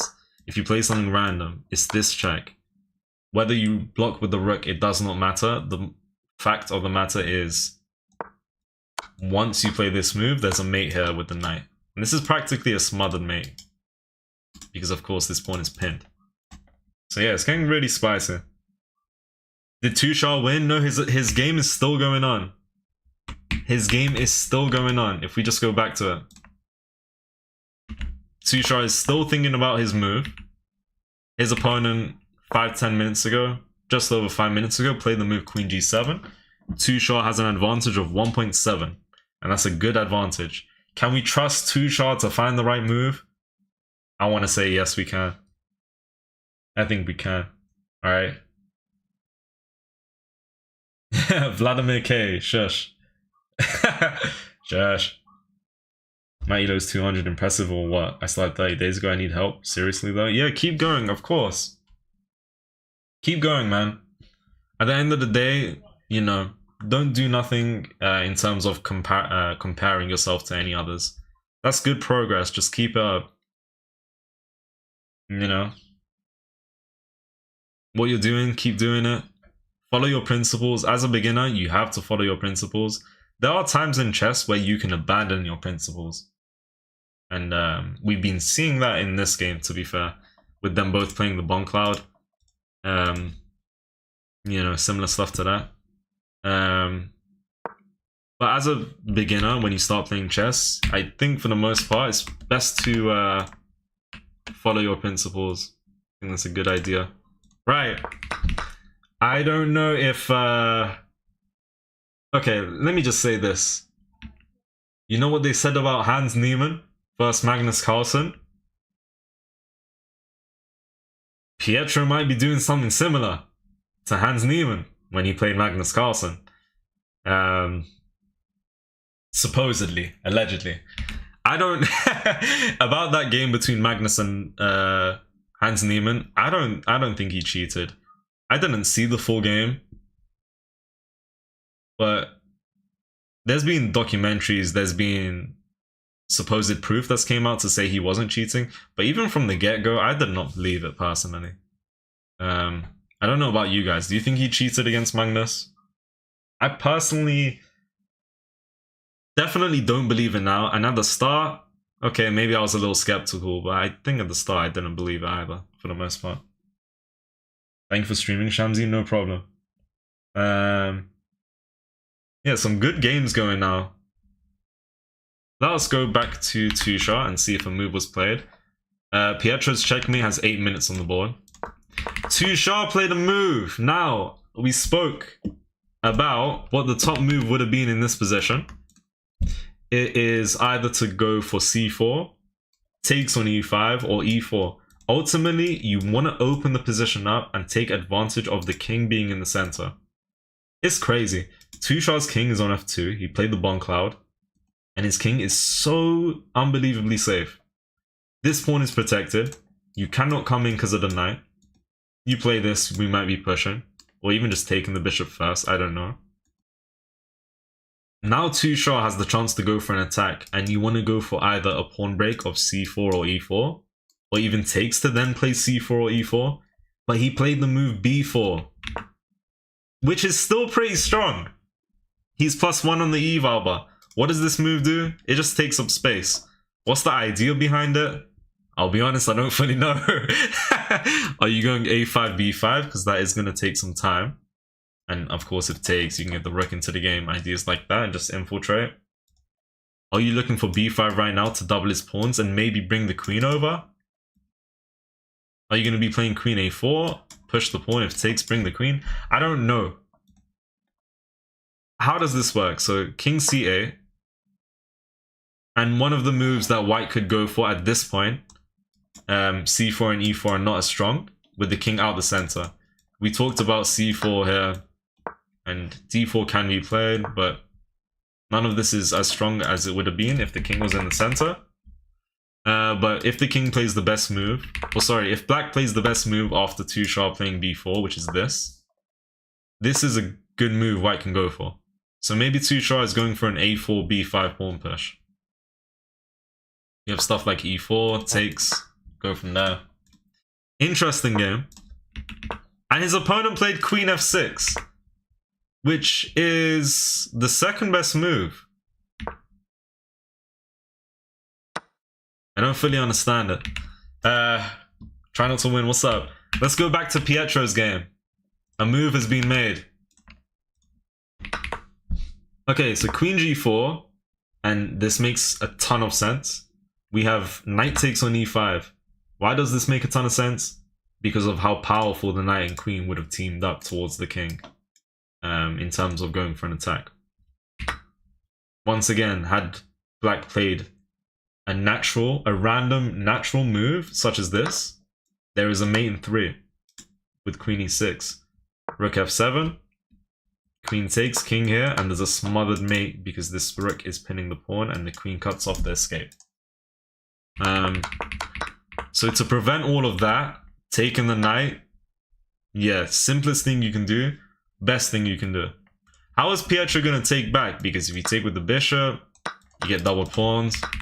You take with the pawn, you get doubled pawns anyways. Okay. The orientation used at the start of the game was perfect. At the start of the stream, if that's what you're talking about, I agree, but I couldn't get it working nicely. Nah, no problem, dear Clan Iron. No problem. Keep it up. Why only showing both boards at once? I couldn't get it running perfectly. I had everything showing, but the boards weren't updating. And whenever I tried to go to another tab on my side of the screen, you know, with my computer on my PC, the cameras were just disappearing. There was a lot of issues, and I do apologize. What if queen check and take with the queen? Where exactly? In this position. 200 is nice because you have many things to grow up here. 100%. How's the commentary going? How many games left? We're going through 2 games. One played by Pietro and his opponent, and another played by Tusha and his opponent. And both games are still going on. Pietro has 1 hour and 8 minutes in his game against his opponent, with 6 minutes on the game. In this game. And of course, we have... Oh, okay, Pietro takes on e5 with the pawn. Typically, if you take here, trading pieces is probably not the best idea for white, because you want to keep up the pressure, and for white, you keep up the pressure by keeping your pieces on the board. So this is good for white. Like, this ain't a bad idea to take with the bishop, but there's no point to go for this because you're gonna lose one of your pieces that was doing a good job and potentially gonna help you go for an attack. And you just get doubled pawns anyways, because they'll probably take. So you might as well just double your pawns yourself, and you get to keep this bishop. And this pawn, not to mention this pawn, if this pawn is on e6, for example, that's just a very strong pawn, just holding off some good squares. You know, these two right there. Are you gonna play later on as usual, Shams? Probably, but I'll probably go eat first. I'll be live myself later on. Back to Tusha's game. And we have a few moves on the board, so... Queen f6 was played, and we had the move bishop g2. Bringing the bishop back, for what reason exactly, I'm not too sure. I really don't know. I don't know. How long have you been playing? I haven't been playing myself. Oh, you're asking how long have I been playing in general? 4 years. Yeah, interesting position. Interesting position. Yeah, I've been playing for 4 years myself. Quite a while.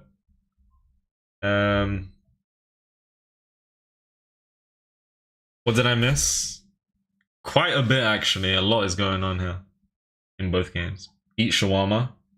It's the most random message ever. Calcium? Shush. Dan the man, what's good? Black has a brilliant queen sacrifice. When exactly? And I will be honest, I'm gonna have to disagree. I'm gonna have to agree to disagree. Wait, how does that work? Let's agree to disagree. That's such a wild statement. Doesn't make sense? Yeah. That statement basically says, I don't want to argue with you, because we'll never come to terms with each other, or something like that. Am I wrong? I'm correct. I got the biggest brain on this planet. Okay, that was random. Tushar has 73.5% accuracy against his opponent with 70.8. And for Pietro has a brilliant game going on for himself right now. So of course, oh okay, Pietro took with a pawn and his opponent played this move. Pietro is +3. There is a big move. There is one, okay, so first and foremost, as I was trying to say, Pietro's accuracy, 15 moves into the game. It's his move to play right now. What is he gonna play? We're gonna have to find out.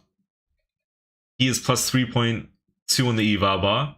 His accuracy so far is 95.8. And his opponent hasn't really blundered anything, but they've been making little inaccuracies and mistakes. You know, every other move for the past 3 or 4 moves or so.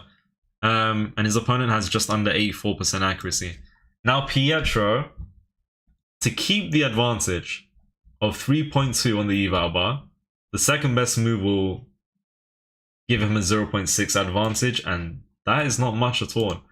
The move he has to find to keep the advantage, I think it makes a lot of sense, and I think by far he's going to find it. It's literally just Queen H4, threatening to come in. Now, of course, the most natural move is going to be Queen H5. What is to be played here? I was about to say, and the fish thinks the same. Me and the fish, we think alike because we're so smart. But at this point, just take the knight. Pawn takes here. Can you consider rook here first? You can, hitting the queen. What happens if you go here? Just takes, apparently. What does that do? Oh, sorry, I'm tripping. Yeah, so at this point, after Queen H4 and H5, takes, hit the rook. And I don't think going here would be a good idea, because at the very least you can play this. Apparently in this position, the best move is Bishop F5, which is insane.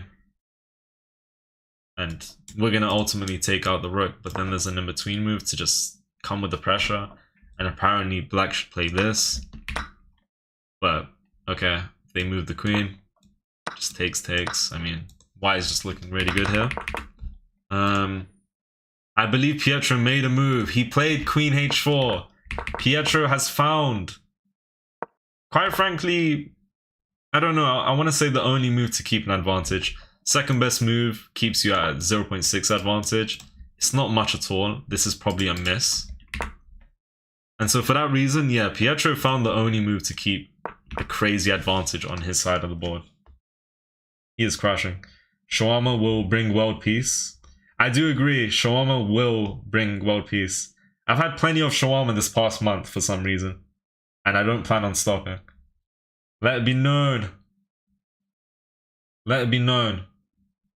This is something the world needs to know. If anyone has not, if you guys have not tried shawarma, you better go try it. You're missing out. Hey bro, I am from India. What's up? I don't know any words in Hindi, unfortunately, to communicate and say hello. I would love to say hello in Hindi, but I don't know how. Right. Okay, so... okay, a lot has happened in Tushar's game. So we had, yeah, Bishop G2. We have Bishop D6, which is a miss. Saying it's a miss is just cruel, though. A little evil.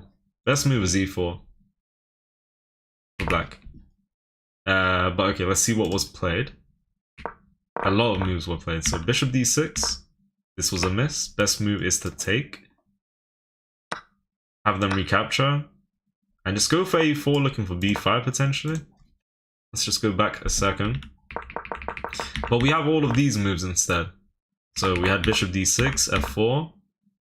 Black closes the position. Honestly, I like it. And that is the top move.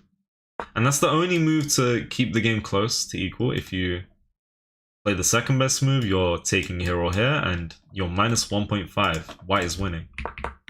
So, close, A4, good move. And now we're waiting for Tushar to make his move. Tushar's 46 minutes, his opponent has 32. So this game is slowly but surely wrapping up. I mean, there is 30 seconds of increment, so this could last quite a while. Tushar has 74% accuracy and his opponent has under 72. Now we have Pietro once again. Still waiting for... Oh no! Tushar's opponent after... Sorry. Oh my god. Pietro's opponent after playing Queen H4 has played H5. Now the best move here is to take. And just pick up a pawn. Whether you play Rook D1 first or attack the pawn, you're just hitting a bunch of pieces and you're just activating every piece. And Pietro has played yet another move. And he played the best move! Again! Knight takes e4. Of course, we're going to see captures back. Bishop takes. Now, I just want to go back and tell you guys, if you've just started tuning in, Pietro has played... Some might say this is not too impressive. Maybe the moves are obvious, but I think this is really impressive. Pietro played the best move 5 moves in a row. 6 moves in a row. So we had H5, takes on G6, Queen G4, pawn takes is... Okay, this is plus 1.8, this is plus 1.7. Let's call it equal. It is equal. He took with the pawn. And then another perfect move. The only move to keep a great advantage for white. And then followed by the best move of taking. Black is still thinking here. They have less than 2 minutes. That's wild. But okay, yeah, Pietro's doing a great job right now. Tushar's still waiting. Back to... Oh my goodness, there's no way. There's no way. For what reason, I'm not sure.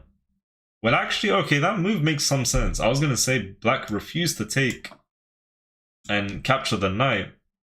This move does make some sense. But, I don't know, this move is complicated. It basically says, if you move the knight, I'm just going to take the bishop, and you took my knight, I take your bishop. That's an equal trade.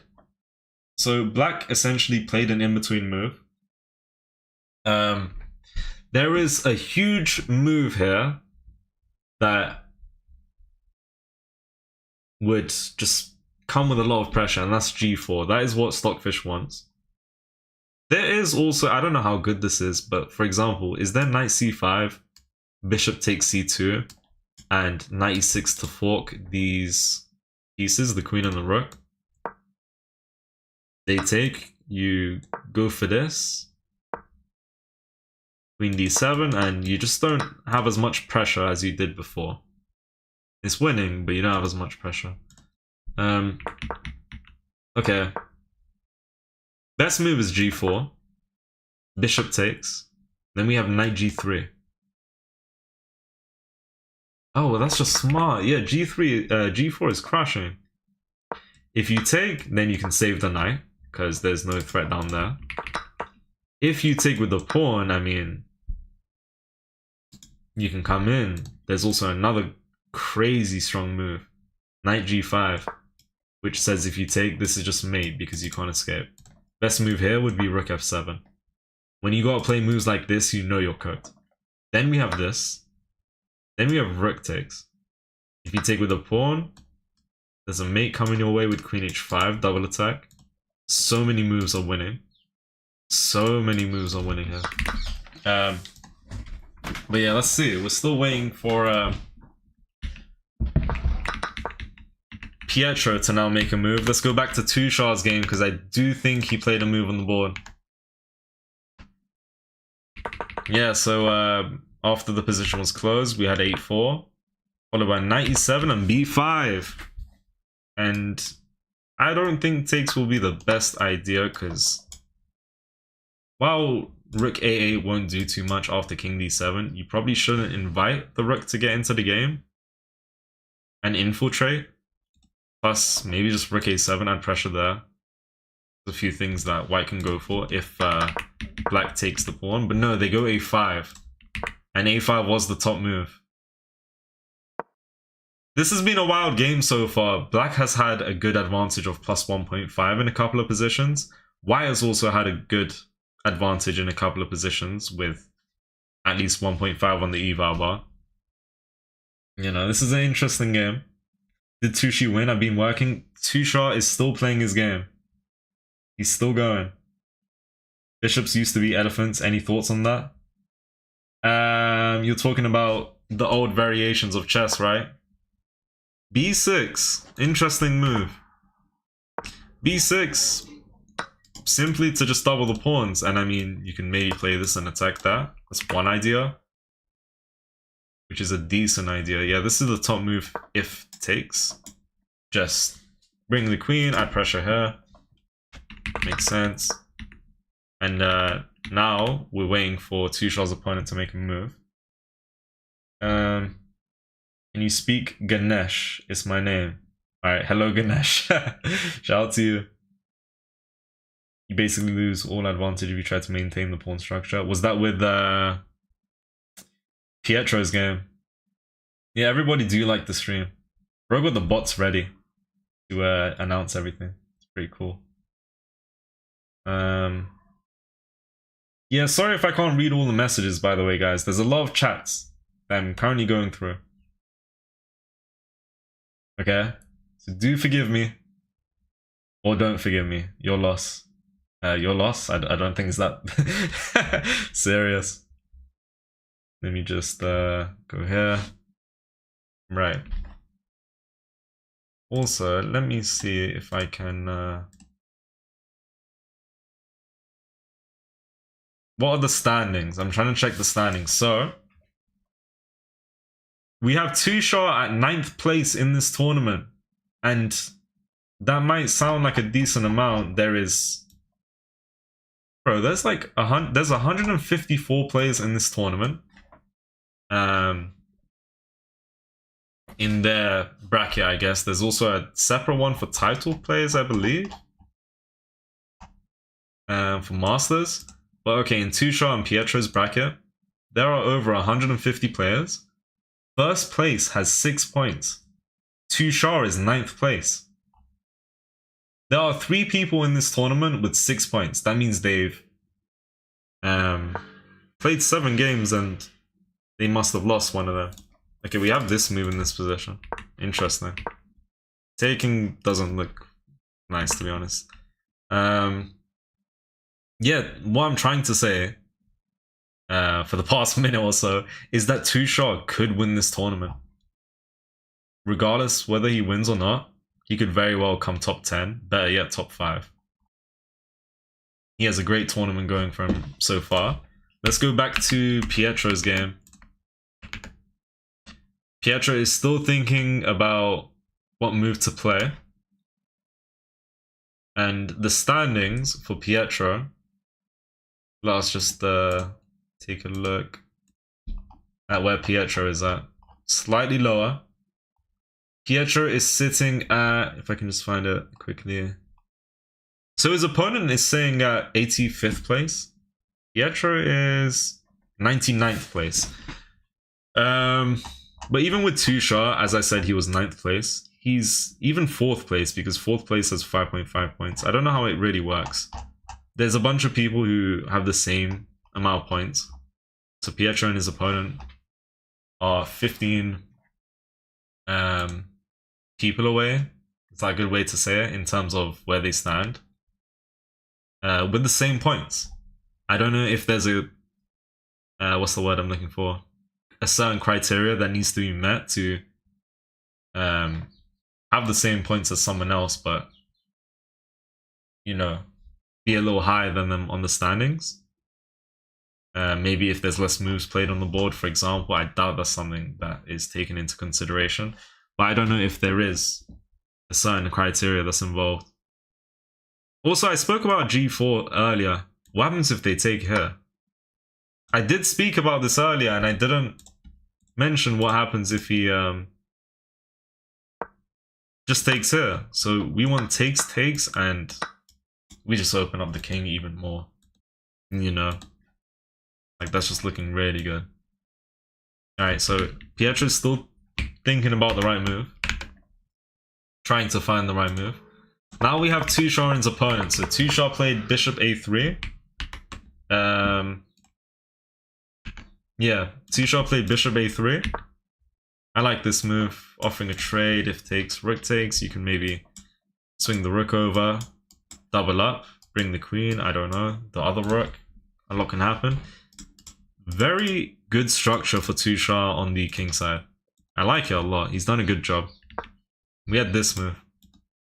Best move here would be bishop c5. If takes, takes, and you're +2 as white. And I think it's as simple as white just having such a great pawn structure. You know? How about black's pawn structure? I think why white's pawn structure would be better is because the pawns are just a little too close to the king. Whereas black's furthest pawn to get to, you know, the back rank is 3 tiles away. In this position, this guy's 2 tiles away. You have some nice pawns on the queen side for Tushar.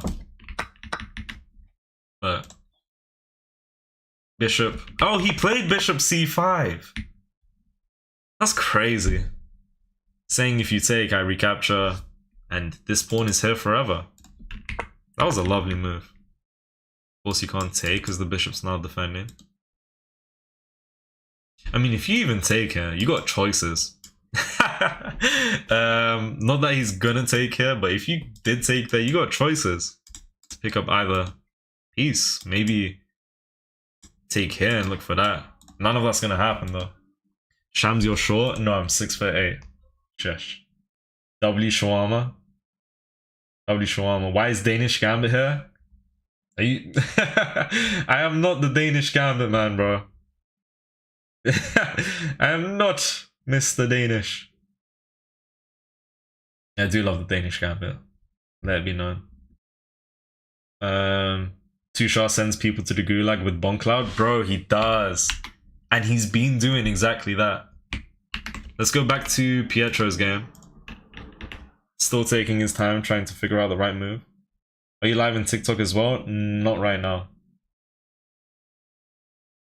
Not right now. Hello, Sanji. What is up? Let me just... Hold on. No, it's not misspelled. Fair is fair. Wait. I know what you're saying.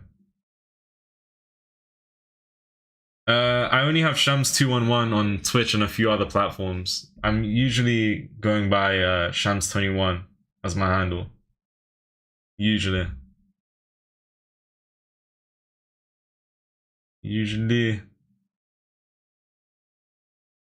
Come on.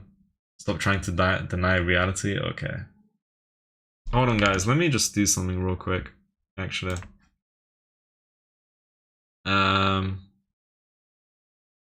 Yeah, let me do something actually. Sorry about that. Yeah, let's just remove that. And let's also just go here and remove this and that. So things look a little cleaner. Yeah, I wish I could get both boards on at the same time with the camera as well. But to be honest, why can't I? Oh no, it didn't work earlier. It did not work. I got PTSD thinking about when I had everything up on the same screens. Okay. Tushar had played bishop c5 and we've got a few moves on the board. Bishop c5 is a great move. Best move to keep the advantage of 1.4. Bishop just goes back. Yeah, I mean, this ain't... Bishop c5 ain't a threat. It's just to come and defend the pawn, so you don't need to acknowledge it and do anything about it. So bishop f7 looking to reroute potentially. Here we have c4. Okay. Tushar's game was honestly really exciting from the get-go after they both practically played the Bomb Cloud. Black's king was forced to play the Bomb Cloud because the bishop came out. Check the king, remove this castling rights. But yeah, Tushar is going for the moon now. He's going for an attack. on the king, potentially. Whether he's going for an attack, he's definitely just, you know, trying to open up the queen side right now. Queen g7. Not the best move by black, according to the fishy. The fishy fish. Best move here would be bishop h3. Maybe ideas to take, and if king takes, take here. But even off the... Oh no, this pawn is in the way. Oh, you guys heard nothing. My glasses are not working. How does that work? You don't have to ask questions. Yeah, definitely a hard position to understand what's really going on. Quite frankly, this whole game, really hard to, you know, find the right move and just maintain an advantage if there's an advantage. Quite frankly, just really hard for either of them to know if they had an advantage at any point. Tushar and his opponent have had many advantages here and there. And they've all been lost after a few moves. And I mean, as you can see here, Tushar's up 1.6. Almost 10 moves later, and the game's drawn. Another mistake by black, and Tushar is now up by 2 on the eval bar. So can Tushar finally, what's the word I'm looking for? Convert the advantage and keep up the pressure. Best move is bishop h3. To attack the pawn, it's a good idea. In this case, we got bishop h5 apparently, which gives this up. But they set something up with this move, and the idea is to take here. And if queen takes, the queen comes in. King takes, the queen still comes in. So you gotta be careful. I would lose this with both colors in classical. Honestly, same. Very hard position to understand. Now we have Pietro's game, and they are still yet to play any moves out on the board. So we are still waiting. Alright. Tushar is cooking? Yeah, Tushar is cooking.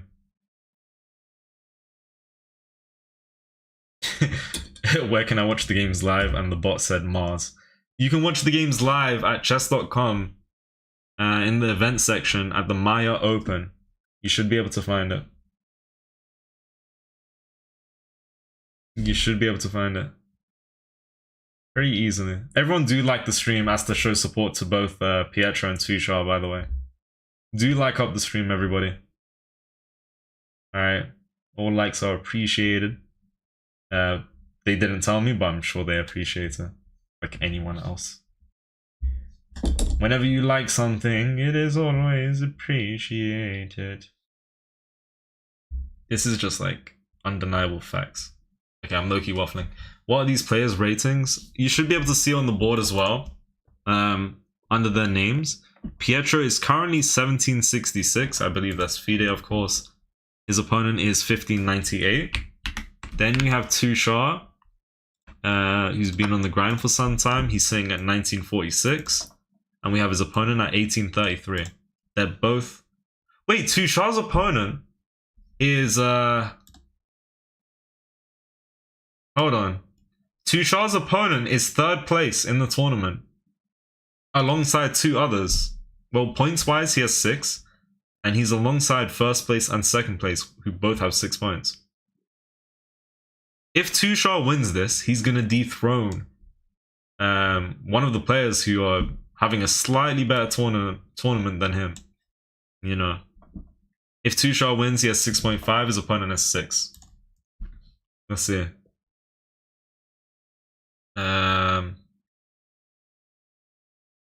Yeah, that's a lovely message, fair is fair. You gave details on what you're going to do and what you hope not to happen. Yeah, thank you, bro. Thank you. Yeah, Tushar's opponent has 6-7.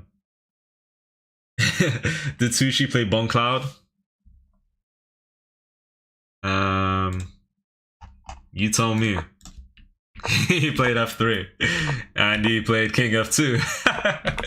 Oh, this guy, man. This guy. Welcome, Mr. Short. My name is Mr. Torn.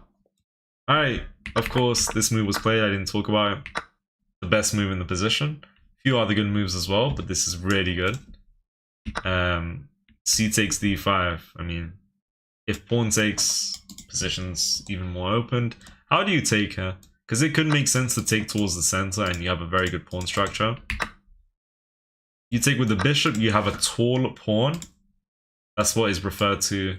That's what the bishop is referred to when they are stuck between two pawns, to defend them.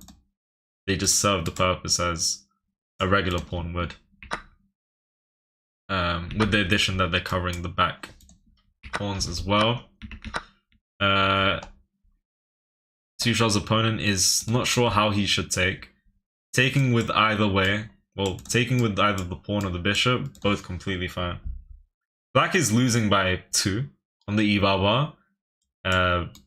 Best move, you stay -2 on the eval bar as black. It doesn't matter too much how you take. It's probably a preference of playstyle and whatnot. Let's see. Tiebreaker. Could there be a tiebreaker if, you know, first and second place had the same amount of points, for example? Would there be a tiebreaker? His opponent takes with the c6 pawn. I like it. Could make sense to take with the bishop to cover this diagonal and gain more space. What was that? Bro said, what was that? Hold on. Thanks for the follow. Wait, I gotta check that out. That was loud. What happened? Something happened. And I don't know what happened. Okay, why are we shouting? Thanks for the follows. It was probably like a follower goal or something. I don't know what happened. Okay. Back to Pietro's game. Pietro is still in the think tank. And he's been here for the last 15-20 minutes. Oh, I couldn't read it. Fair is fair. What did you put? Oh, word ban. Oh my god. What's the word you're banning? You purchase any more from now, I'm gonna say it's exempt. Like, not today. This is a bad timing. I should have turned that off. Well, okay. I can't say the word pawn for the next 5 minutes. P-A-W-N. I can't say the name of this piece. Okay. We won't say its actual name. We'll just call it a shrimp or a kiddie or a soldier. You guys know the drill by now. No, 5 minutes, 5 minutes. 5 minutes. I didn't see it come in the first time, so maybe it didn't go through the first time, although I heard the 2 notifications. What is Tushar's rank in the tournament? He is 9th place right now. 9th place. Yeah, I think so. So that was at least for my tournament. Me in 2nd place had some points. I got 2nd because of the tiebreaker. Okay. Oh, did you have the same points as him? And then after you played against each other, you got 2nd place and he got 1st, I'm guessing? The person who wins more games with white wins if they have equal points. Really?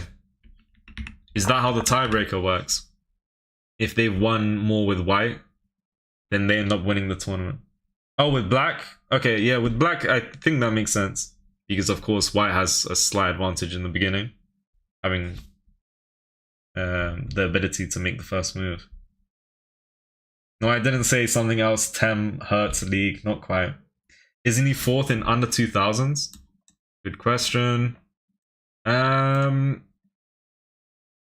Yes, in terms of points, yes, but for some reason they have him at 9th place. 4th place also has 5.5 points, so you know he's in the same range. Tushar's game has had some moves. Let's go and check them out. So, of course, we had pawn takes followed by queen c2. Maybe you take, have the knight take, and come in. Could be a good idea for sure. And then we have bishop h5, and we looked at a certain position earlier.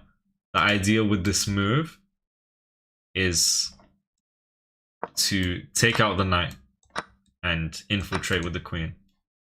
And you could be in trouble if you don't find the right move as white. The best move here is to take this. Would they be able to play this in-between move?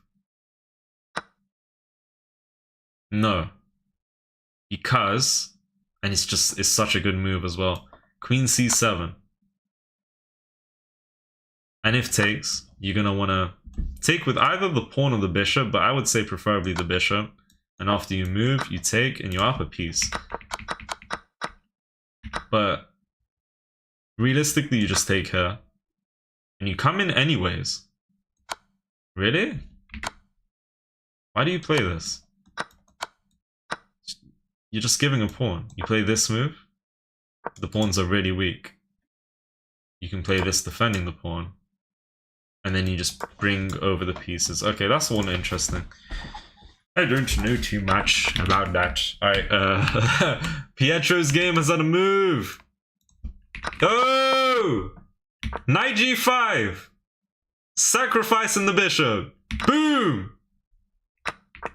Pietro had an advantage of 4.8. Or even 5, basically. And the best move was g4. If the bishop takes, then you can save the knight and you don't have to worry about anything.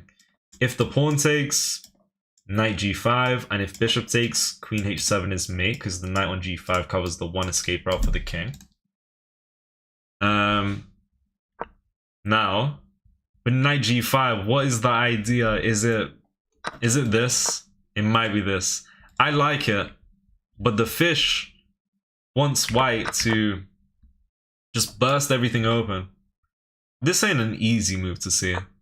You gotta understand that if they take, you save the knight, and you gotta also see that if they take here, this is you take first, and then this is just really strong.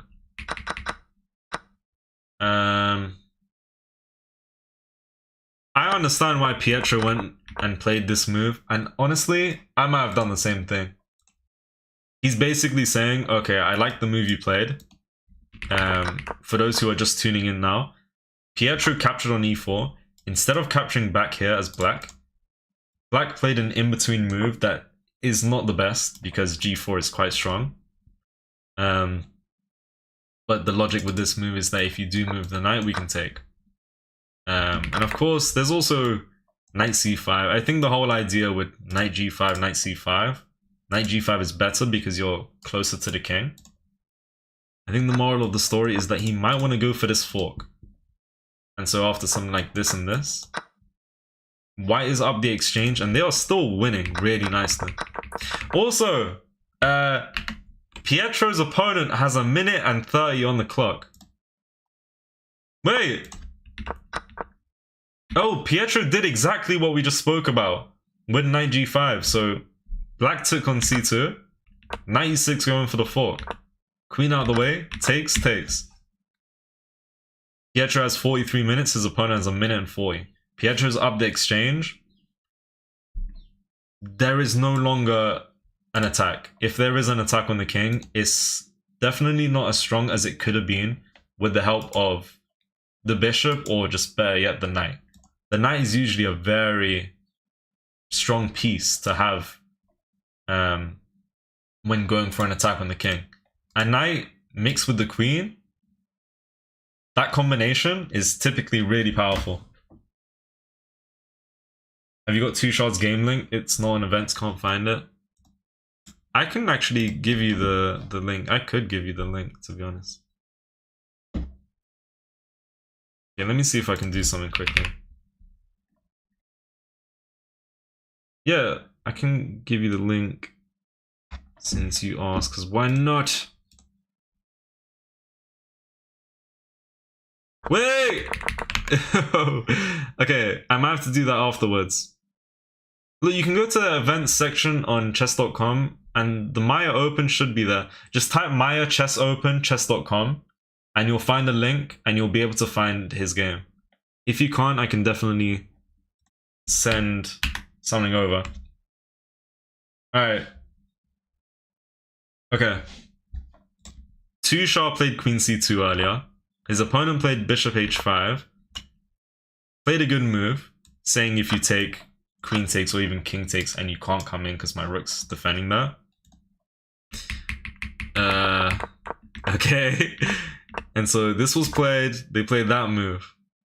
Tushar, the absolute madman. The absolute madman. This is genuinely like one of the craziest moves I've seen. Rook c1. Giving up the rook. And just adding pressure along this file. Now, what's the idea? If you take, you're just taking back first. That's insane. What happens if you take here and take the bishop? Knight takes, you still have an advantage after queen c5, attacking the knight, attacking this, attacking that. This is all insane. Well, okay, takes.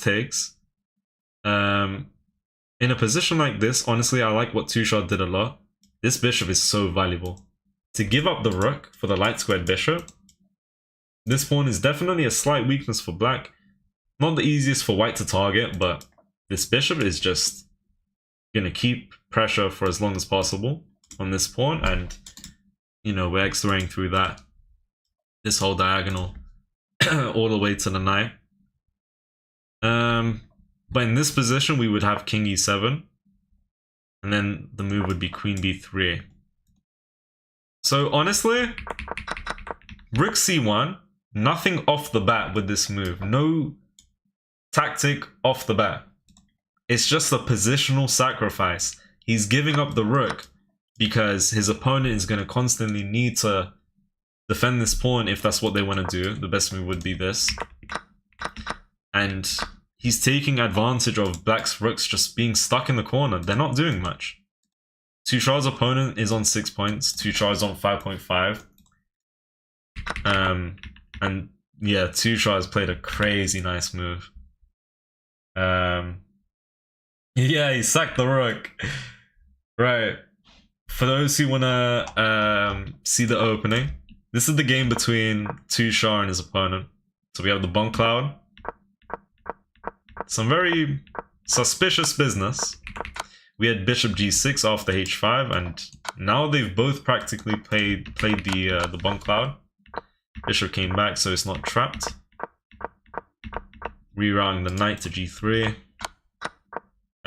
There's been an advantage for Tushar here and there. There's been an advantage for his opponent. Spoke about this earlier. Very complex position. Having played the bomb cloud, very difficult to know if you're winning, in my opinion, or even if you're losing in this whole position. And so this is kind of just what was played. I really like what Tushar did with the king side, and he just, bro, he came with great amounts of pressure on the king side, queen side, sorry. Closed up the king side and starts pushing p on the left, and then eventually sacks the rook. Right, okay. Pietro's game.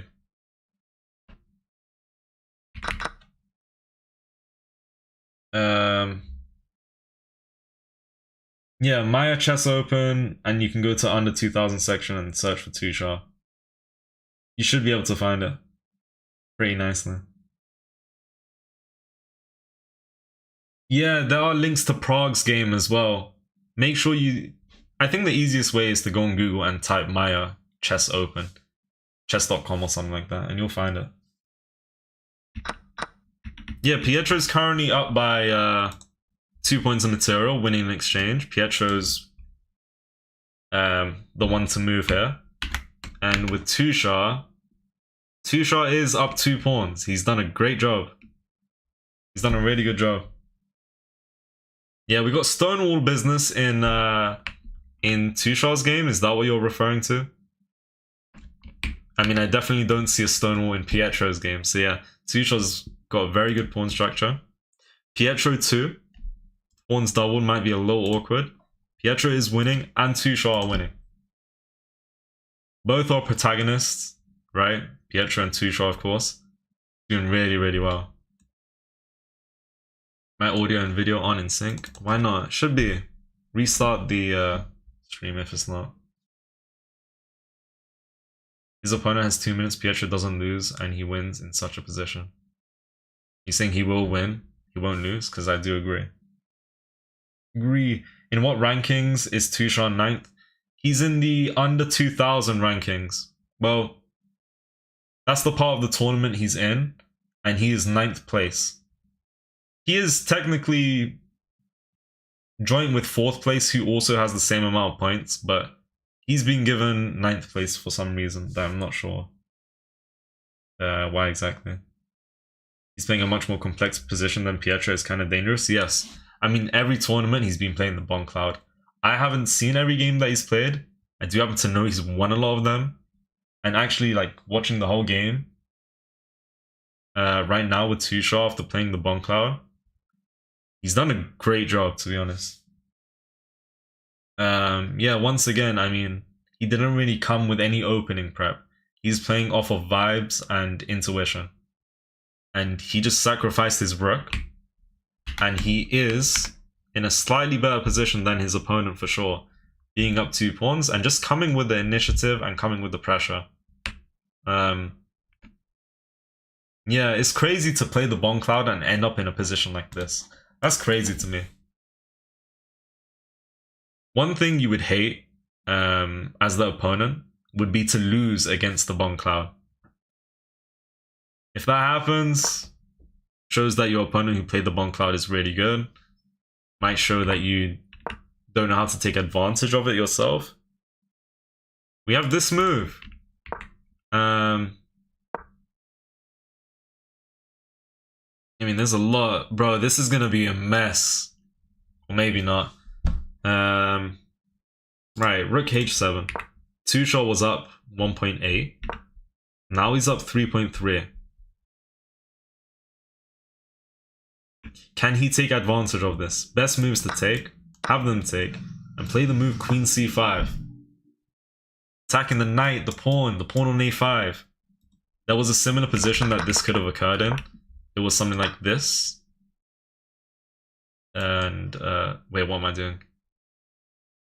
This. Queen F7 takes, knight here, and was it here that Queen C5 could have been played? Yeah, with the same sort of ideas. Stronger move here would be bishop takes f5 though. That's insane. Well, the whole idea is that you can win the queen.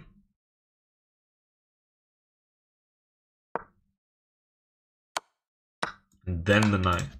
There's a lot that could have happened. None of this was even close to happening, but that was if takes and they play the right move and a bunch of shenanigans on the right side. Okay. Oh! Back-to-back brilliant move! Queen b3. Why is this a brilliant?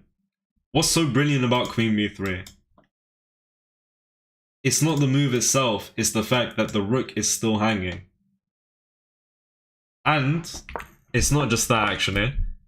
It does, the reason as to why this is brilliant, you know, is because this is a very good move that keeps the advantage at the same time. So yeah, Queen b3 is a brilliant move because you're still offering the rook.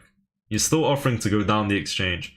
As we spoke about, this bishop is way too strong down here. And you play a nice developing move. You know, this is still okay. This is very playable for white. So yeah, white can get another brilliant move if black doesn't take the rook and they play another developing move. Like for example, Queen f7 and let's see, bishop takes, knight takes, play rook c7, Queen h5, and I don't fully know, but yeah, Tushaw might be farming brilliance is basically what could happen. So we are waiting for Tushaw's opponent to make a move. Tushaw has a 2.8 advantage, a +3 advantage on the eval bar. If we go back to Pietro's game, we saw Pietro win an exchange, forking the queen and the rook. So knight takes rook. And then we had king to d2. The evaluation is saying the game is equal.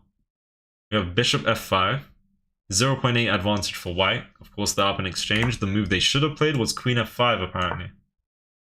Develop a piece, defend the bishop. What happens if you go here? Bishop d3. Oh, sorry, better yet, queen d3. But yeah, instead of queen f5, bishop f5. Back to Pietro's move, and we'll have to see what he plays in this position. His opponent is with less than 2 minutes, so every move that Pietro's opponent makes, he has to make it fast. And it's not going to be so easy at all. Hello, Taskin.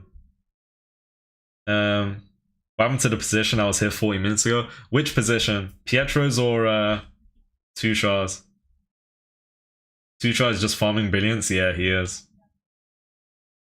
You check Pietro game and see if pawn f3 followed by pawn g4 is good. Well, there you go. Pietro went for pawn f3. And he's preparing g4 to, yeah, again, try and open the h-file. I mean, you open the h-file. If the h-file opens, it's beneficial for white. You know, by far.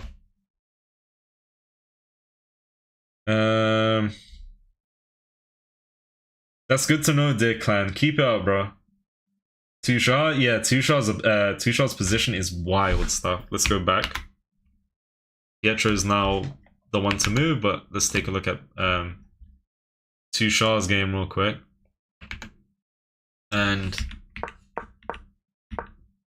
we're still waiting for Tushar's opponent to make a move. Now, Pietro and Tushar.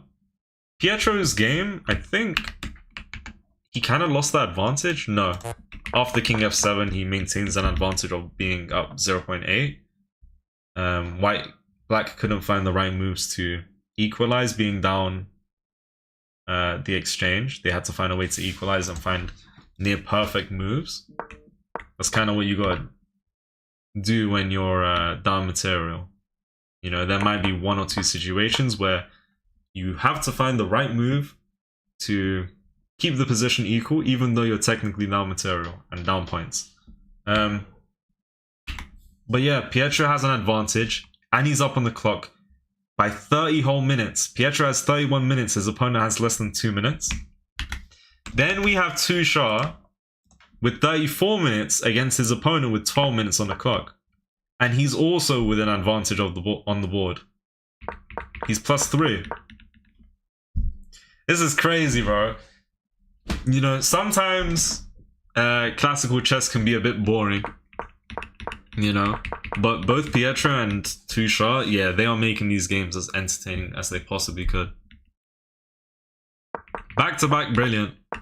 It's not every day you get a brilliant, and it's not every day, yeah, back-to-back brilliant.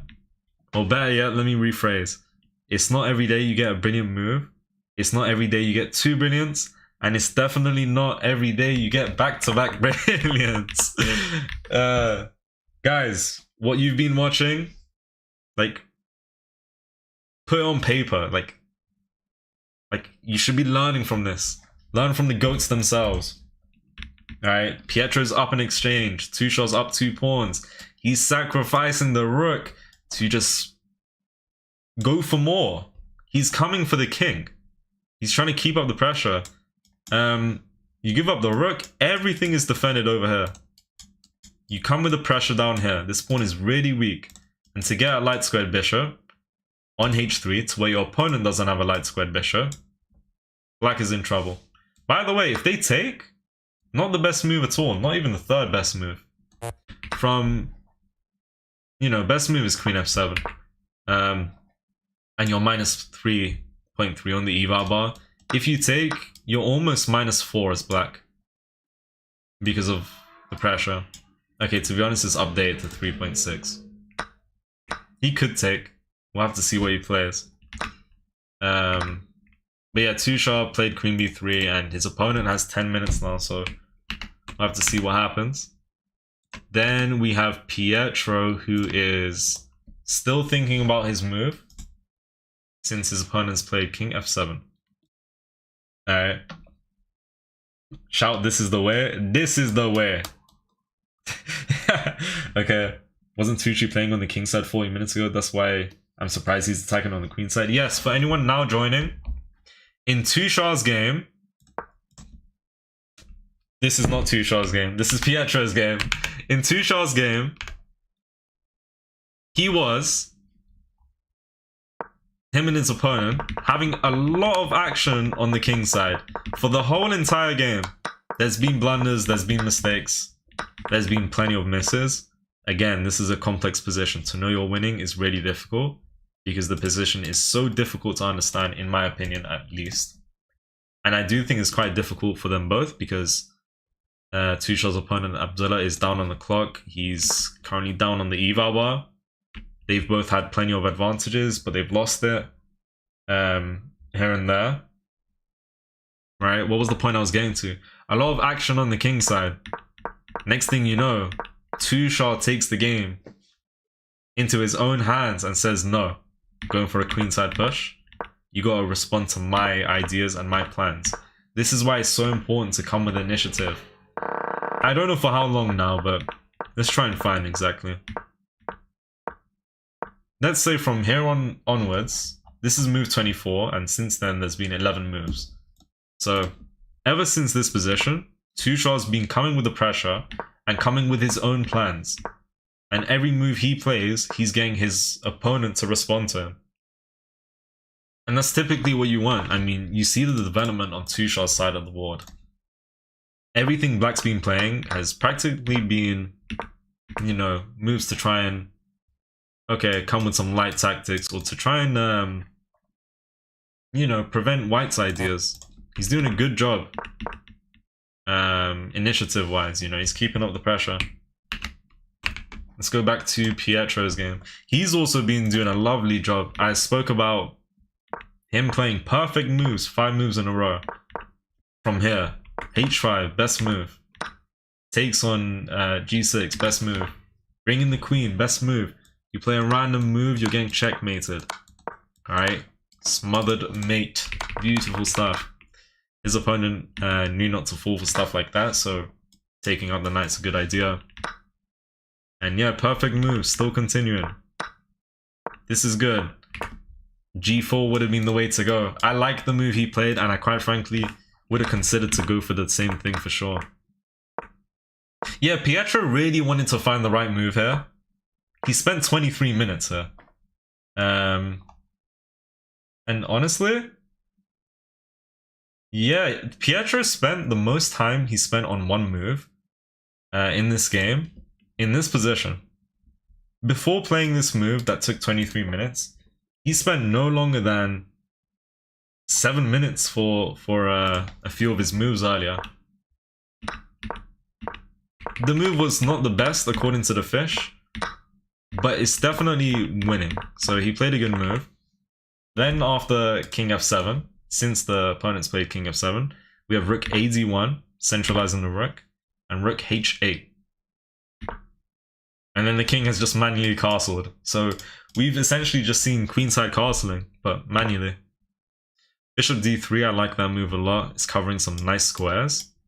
And it's just blocking out any action on the D file.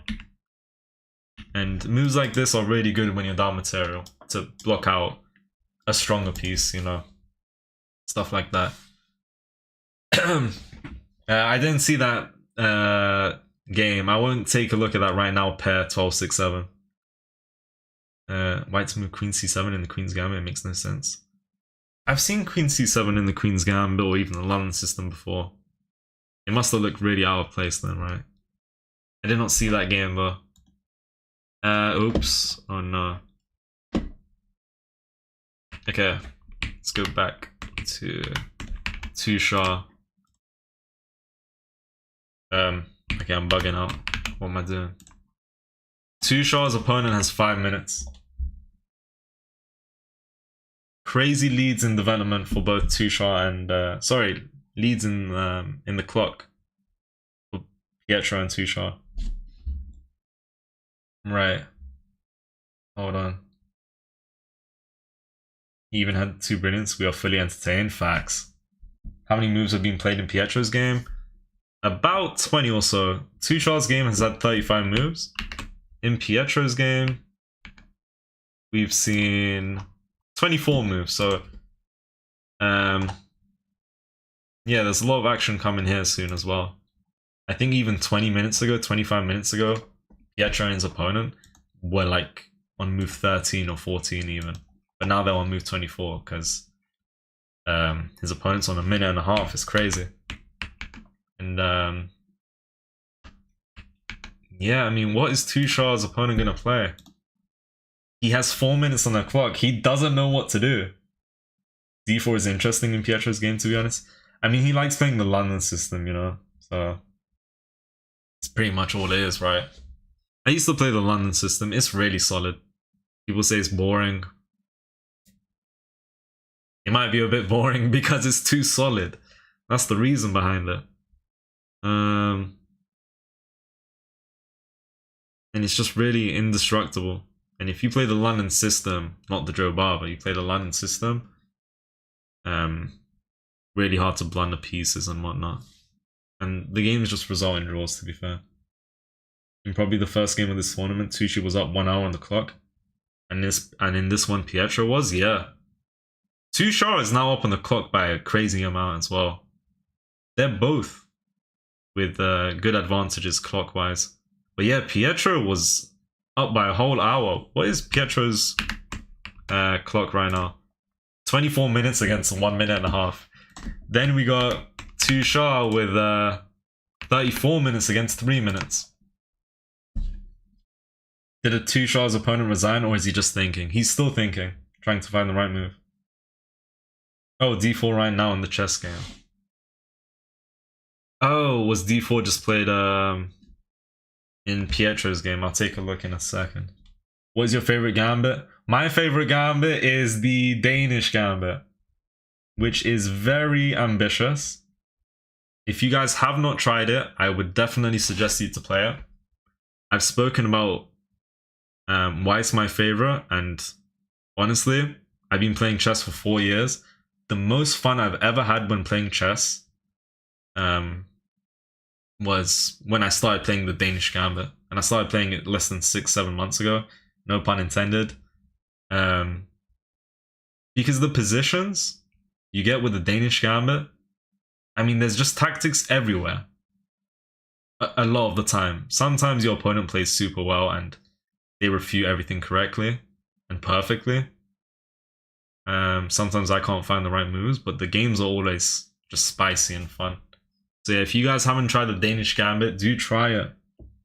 I chat go Pietro. Yeah, we're rooting for Pietro and Tushar here. Can Tushar win the tournament? Yes, he can.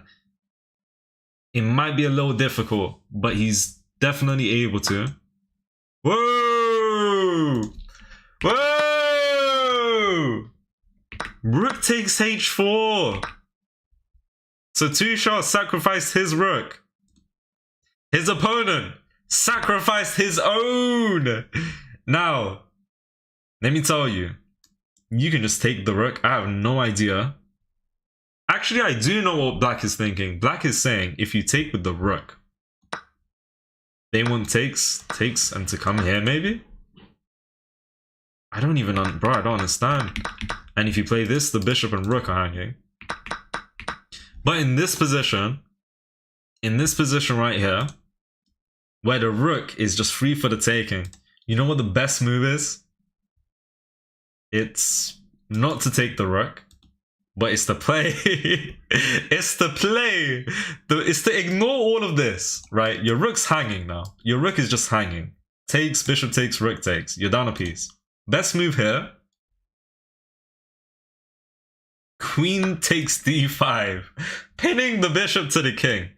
Adding pressure here. Infiltrating with the queen. Bringing the queen into the party.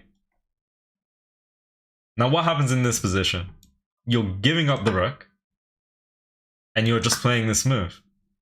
And if takes, you come with check. Queen d7. Queen b8. And you're going to pick up the rook. So takes. And you're +5. Now, if knight takes, queen takes. No, I just went over that. Best move here would be rook h6, just coming back. And essentially right here, I don't know, that was interesting. Okay, hold on. Wait, you guys want to see something? So, Tushar played rook c1.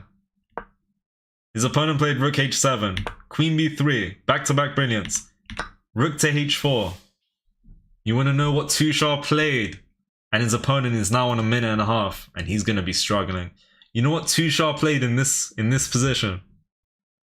Queen takes on d5. Back-to-back brilliance. The triple brilliancy. Not in one game, but back-to-back in one game. Back-to-back. And potentially to back once more if he plays another brilliant move. We definitely want to see the brilliance. This guy's going insane. He's probably doing some sort of Hans Niemann business. In which case, you know, Hans Niemann versus Magnus Carlsen. I don't believe in all that, but you know what I'm talking about. The whole scandal situation. Alright. Tushar's going crazy. We're going to go back to Pietro for a moment. Oh, his opponent took the rook. And you know what Tushar played? Bishop takes on d6. That has to be a brilliant. That has to be 4 brilliants in a row. The fish is still trying to figure out if this was a brilliant, maybe? Oh, that wasn't the strongest. No, that is the strongest move. That must be a brilliant, though. No, but why would it be a brilliant? It's not like anything is still hanging. That's crazy, though. Tushar played the perfect moves to just keep an advantage of 1.8. His opponent makes a mistake. He keeps the advantage of 3. Keeps the advantage of +6. Now keeps the advantage of being +10 on the eval bar. Insane. Yeah, he's going crazy. I don't know what he had for breakfast, but I definitely need to ask him. And yeah, if he tells me what he ate for breakfast, I'll just eat the same thing for a month straight, and hopefully I can pull up with the same sort of moves. That would be the goal. Best move here is knight takes d6, and it was this situation, right? And you're +5. So rook, knight, bishop, queen.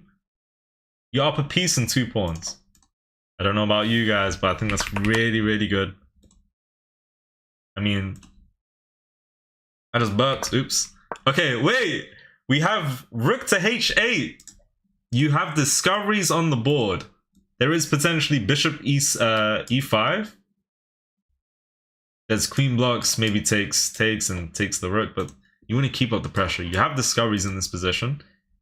If you guys can see the evaluation, there is a forced mate in 6, and it starts with bishop e7.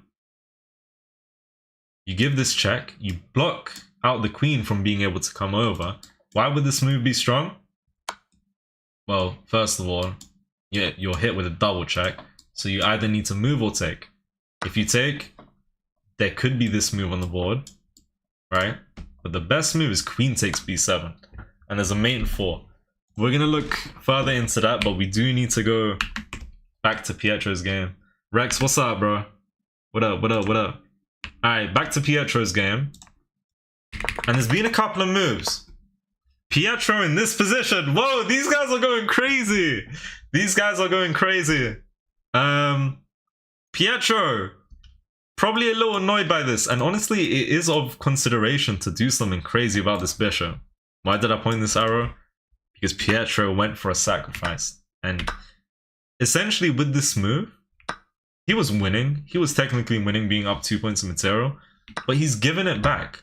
And now I think Pietro hopes to just outplay his opponent in the endgame. And at the very least, he picks up a pawn, potentially. Opponent does defend the pawn, but it's a really hard pawn to stay defending. So Pietro has great chances to pick this back up. And if he does, then he's up a pawn instead of being up in exchange like he was a few moments ago. Now it's Pietro's turn with 17 minutes against 2 minutes on the clock. We go back to Mr. Tushar's game.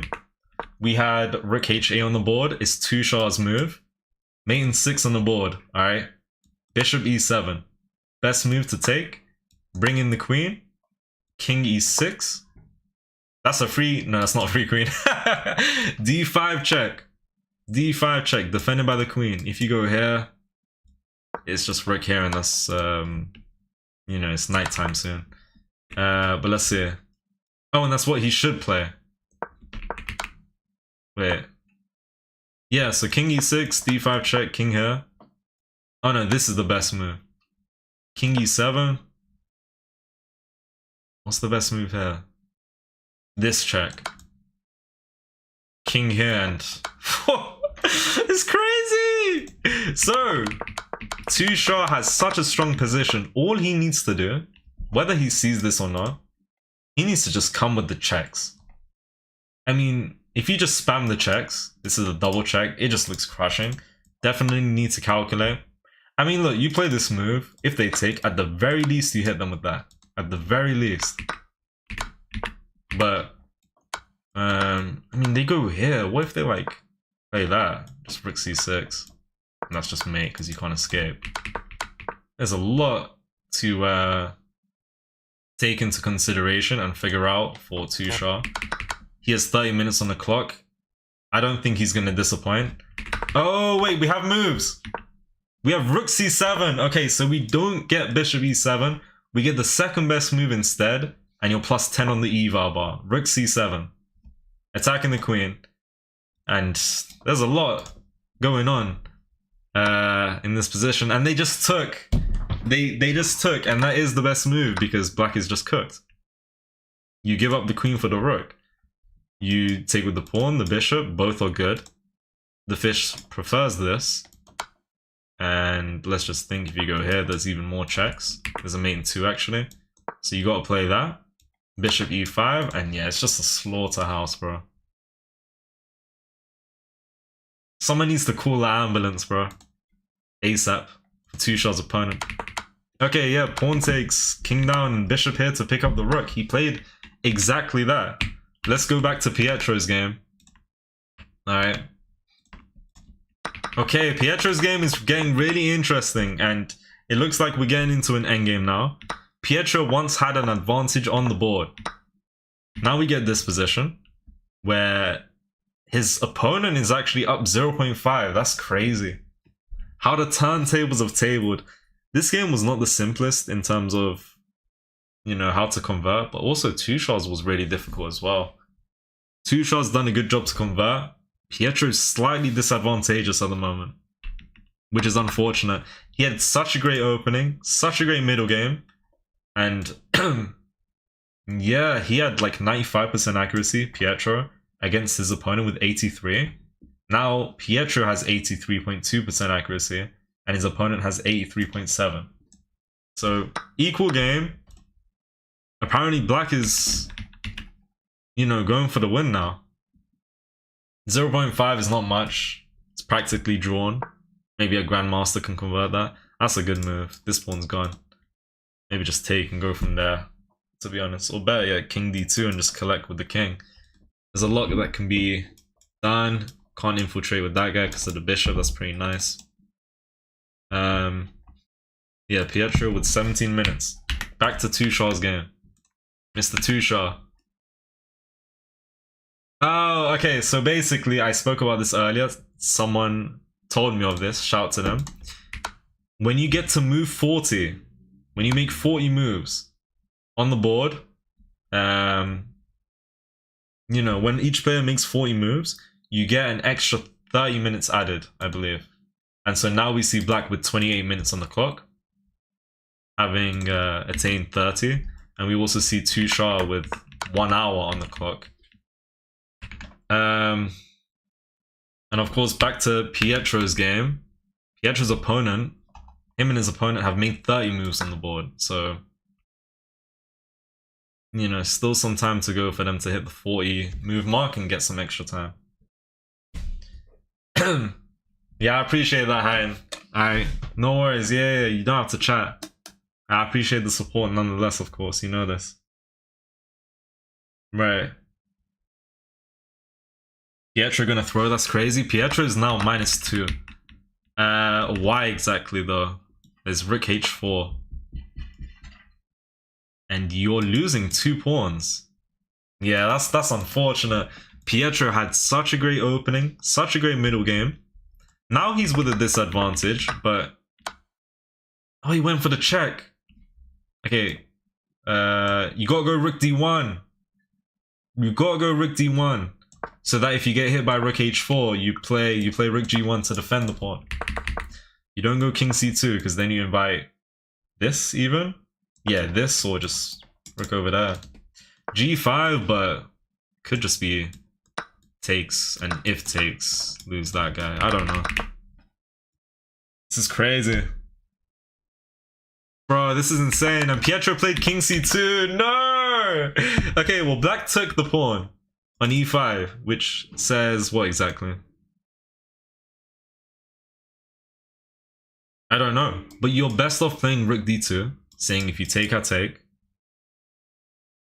And if you play that, I go there. I don't know. This is confusing. Rook d2, rook g1. What's happening here? Takes, takes. Rook d4 to defend. Okay, interesting stuff. Interesting, man.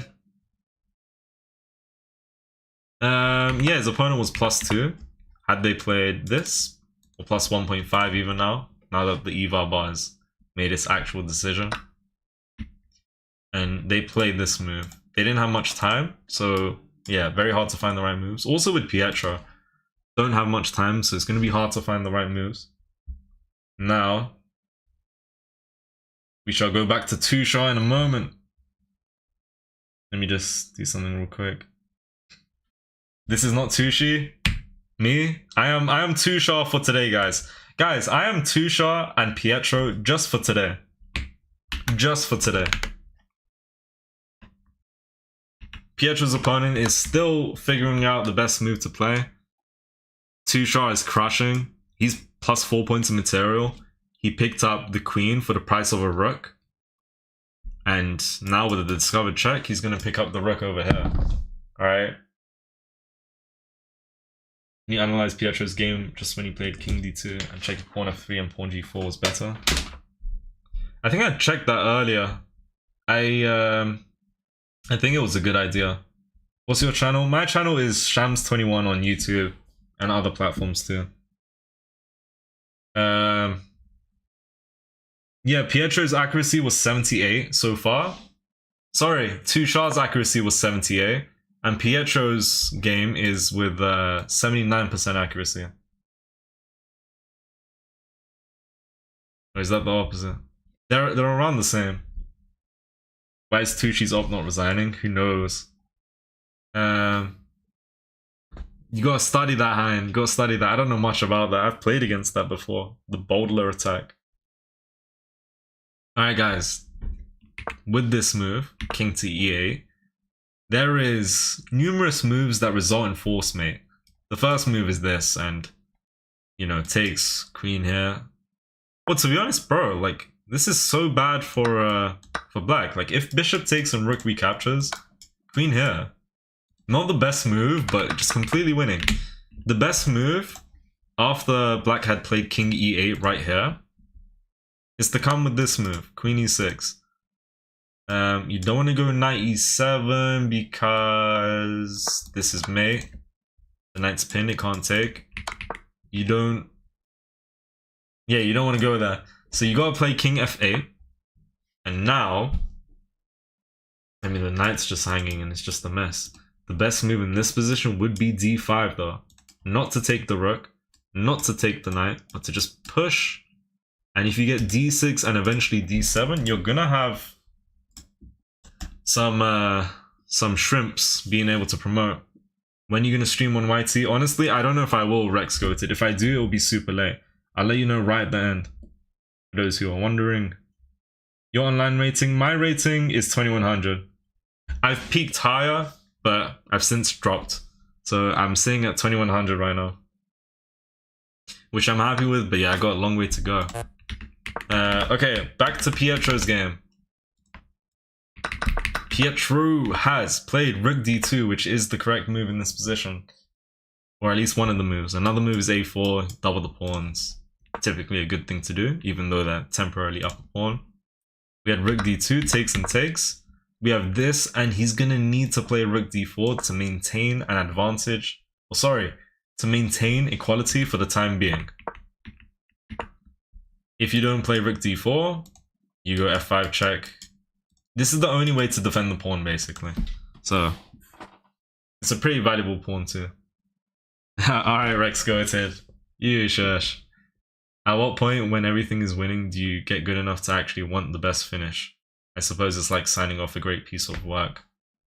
At what point when everything is winning do you get good enough to actually want the best finish? That's a good question. I mean, at any point, to be honest, I feel like it's a preference, playstyle type of thing to be able to just get into winning positions and not want to just play whatever's winning, but to go for the best move. I've played many games, probably in Rapid, maybe even in Blitz 2, where I'm telling myself to find the best move, even though there's a clear-cut winning move. Whether it's to trade and simplify or to hit them with a nice tactic, still a good idea to, you know, find a better tactic and to just find the best tactic. I think it's a matter of playstyle and preference and how you really go about playing a game of chess, honestly. Wait, my apologies. Tushar won the game! His opponent has resigned! That was a good game. Need I remind you guys? Rook C1, Queen B3, Queen takes on D5, ignoring the rook.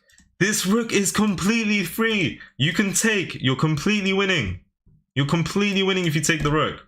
He ignored it. Bishop G4? I don't care about Bishop G4. I'm developing the rook. You take, we go from there. Tushar said, absolute no. Absolutely no, I'm not having it. You want the rook, you can take it. Queen B3. You know black regrets this move because they played this, then they moved the rook once more. Queen B3, Rook H4, triple brilliant, back to back to back, and to not even take the rook. Takes bishop, rook goes back. This is insane. And then he just gave up the queen. Discovery, there's force mate in 15. I think it said force mate in 10 or something earlier, but no, mate in 15. Alright, Tushar's game is finished. Strong game, strong player. The accuracy was 79.5 for Tushar. His opponent had 68.3. There's been many moments in this game where it swayed in black's favor and also in Tushar's favor early on. But the game was... Do I use the word messy? The game was a little messy in terms of there was an advantage for white and black every now and then. No one was able to keep it equal or keep an advantage until Tushar plays b4. He just goes for a queenside push out of nowhere. Quite frankly, this game, Tushar is a very good player. He played very well. As soon as he played b4, he just played 10 times better than whatever was going on here. And he done a great job on the king side, having played the bomb cloud. But my point is, yeah, when he went for a queenside pawn push and just the queenside attack, he just turned into like stockfish. He just turned into stockfish. Alright, well played Tushar. He takes the win. Now we got Pietro, and there's a few things to go through. So we had Rook D2 takes Rook F1 and probably Rook D4, hopefully, of course. A5 and we have A4. I mean, you take, Rook takes, you're gonna win the pawn. You push, we're gonna win a pawn. You don't move, we're gonna take the pawn. Okay, this is interesting. So best move is G5. After G5, yeah, Rook F1, and if you take, you lose this guy. The game's looking like a draw. Yeah, Tushar fried the chicken. He fried the chicken. Yeah, I think he did end up pressing the resignation button, Tushar's opponent. Yeah, it was a triple brilliant, bro. Alright guys, hold on. Now it's time for Pietro to shine. Tushar won his game. Can Pietro win his game?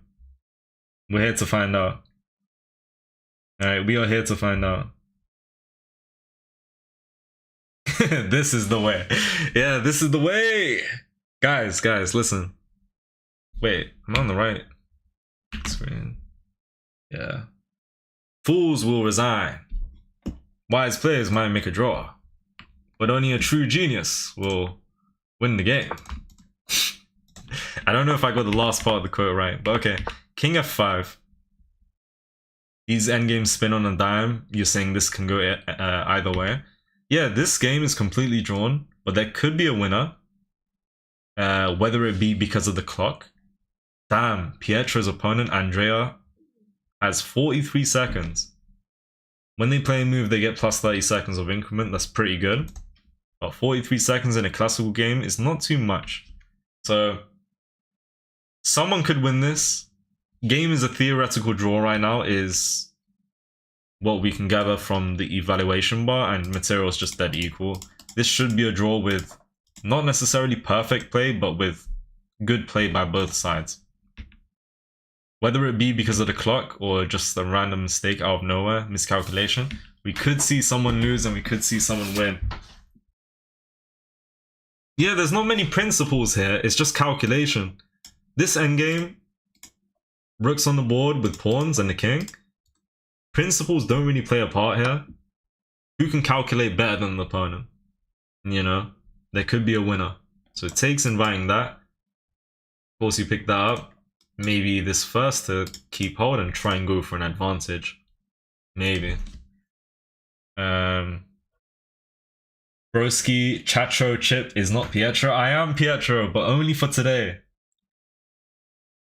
Alright. Engine is crazy. We hate that thing. My moves are better, you clanker. Whoa, that's a bad word. You can't be calling the fish the C word. I don't know if you can do that. But best believe, yeah, sometimes in a life, the fish, they don't play the right moves. There's been plenty of times where I personally have gone over my own games and I've disagreed with the fish. The fish talks a lot, you know, and doesn't really do much. Alright. Definitely not just making stuff up. Yeah, fools will resign, but only a true genius. Okay. Rook d2, king b3. Want to make sure this is defended. Complete draw. This pawn's gone. 2v2. Connected pawns for white. I will tell you that's very good. Now, Pietro's endgames are pretty good. You guys know that. He's done plenty of videos on endgames. He knows his endgames, the Lucina, the Philidor, and etc. Connected pawns, I'm sure he can do a great job to push both. Isolated pawns for black is not the best. Again though, game should be a draw. If I was black, I might be a little worried about these two connected pawns. But just knowing that material will be equal is just completely... Just knowing that there are the same amount of pawns, you know, that would tell you that the game should be a draw. For the most part. I'm getting back into the Queen's Gambit. Haven't played it since I was 1400. Yeah, Queen's Gambit, really strong opening. I've been playing it since I was like 1200, all the way up until 2200. I've dropped since then, but Queen's Gambit is a good opening. You don't need to know too much. It's called the Queen's Gambit, but it's not really a gambit. Of course, you give up the c4 pawn, so d4, d5, c4, and if it takes, the upper pawn. But it's incredibly easy to win the pawn back, you know. And even if you do lose it, you get whoa, what was that? You get very good activity. All right. Trousers versus double pawn soon. What the hell does that mean? Are you saying connected pawns versus? Wait, what does that even mean? Okay, another check probably says that, you know, they're both fine with getting a draw. Okay, they reached the 4e move mark. They now have an extra 30 minutes on the board each. King a2. Alright. The slightest of advantages for black apparently when you play e5. Black is up by 0.2. Which is practically nothing. A grandmaster's not gonna, you know, win being up 0.2. Or at least I don't think. If they do, then they're probably being a little fishy. You know? Fishy business.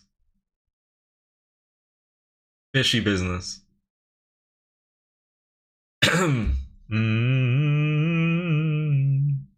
They might both make queens here. Yeah, you never know. Could be... That could happen. Like, a lot can happen in a rook and king endgame with pawns. Rook and pawn endgame. If the king had been a knight, we would have won. That's a statement from Tushar from 2023. It's one of the statements of all time.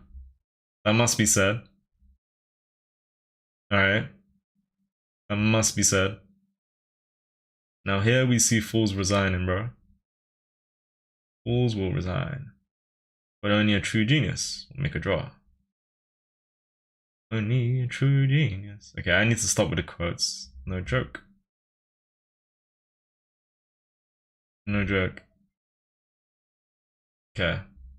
Sorry, I was just making sure something's okay. Alright. Yeah, and black did play e5. And the game's completely drawn. They're going to continue it out. Would it make sense to offer a draw here? I think Grandmaster game, yeah. But it's also fun to play these games out. We don't have Grandmasters going against each other. We could get a winner. Bro, I love this move a lot. If I'm being honest, now that I think of it, this pawn could be a little scary. I mean, push, push, push, push, push, push, promote, promote, with check. Could be interesting. Let's see what happens. Yeah, if they both start pushing, we're gonna see white promote first. That is what we would see. I fancy black here. Why exactly? It's interesting, to be honest. I don't know who I fancy here. Well, the evaluation, of course, is a draw. But if you guys had the chance, which color would you take here? White or black? This guy's 4 tiles away. So is this guy. This guy will promote with check if they both push. But, you know, there's going to be some in-between moves, I'm sure. I do like black's pawn push. I feel like it's really hard to stop as white. But white's pawn push might be a little hard to stop by black. What is the best move? That's what we need to figure out. E4, B5, E3, B6. This is the best way to go. Stockfish is saying you should both promote.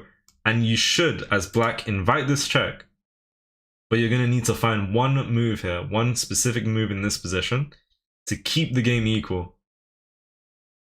And honestly, whether you see the next move as black or not, it's just risky inviting this. So black might do something different. But okay, the best move here, to keep the game equal, the only move, if you don't play this move, white is winning. You gotta play king f3. And then you gotta play something like queen b2. And just block out queen b2? What? They play this, you go rook d3. Okay. And if takes, takes. Alright, okay. Damn, this is gonna get spicy. Yeah, black's king is really active. Oh, yeah, okay, sorry, I didn't mention this. Pietro has to play b5 to keep the game equal. You have to both promote. Well, black can play something other than pawn to e3. But if they do go for this route, they are absolutely going to need to find king f3 here. They don't find this, they're losing. Like, okay, king g4. We're going to play rook d4 here. Then king f3, and then the queen comes in, and you can see what's going on. I mean, yeah, it's just not looking good. Okay. Yeah, white king's pretty passive, black king is really active. But if you both promote, that could be a bad thing for black, potentially. King is a piece in the endgame? Yeah, facts. Very, very true. Yeah, they're both going to promote. And what's up, bro? Welcome. I would take white any day. Yeah, I see you guys saying I'd take black, I'd take white. Interesting position. Who would I take? I don't know. I don't know. I don't want the eval bar to influence my decision. I mean, what decision is to be made? It's a draw. But if I were to take my chances with either color, I genuinely have to think about this. I do like black. And the rook is... like, it has infiltrated. I do like black here. But once you get a queen on the board, there's just not much to do for black, you know?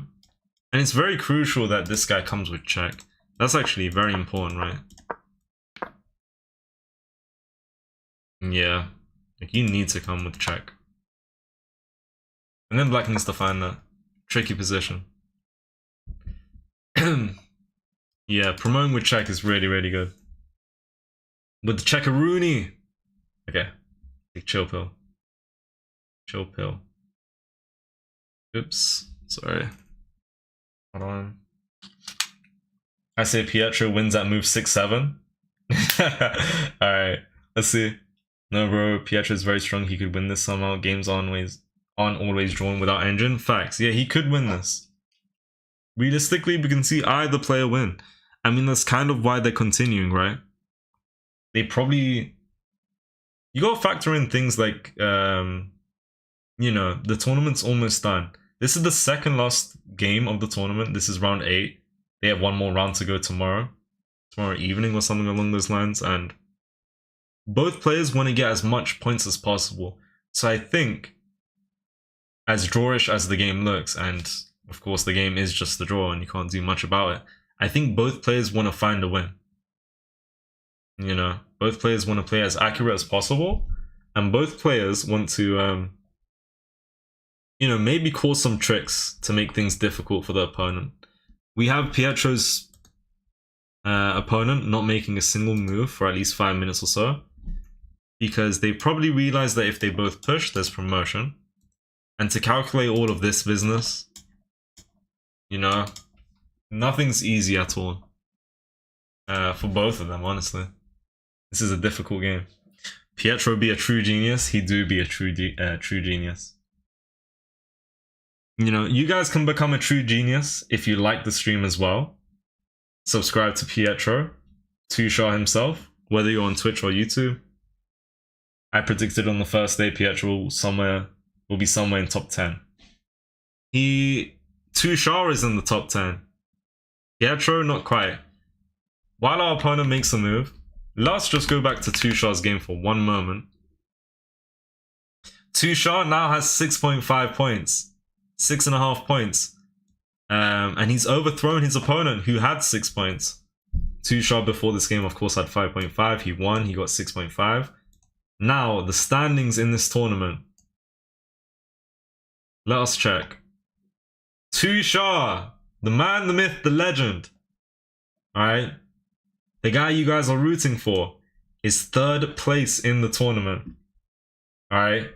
Tushar is 3rd place in the tournament. There is one more game tomorrow.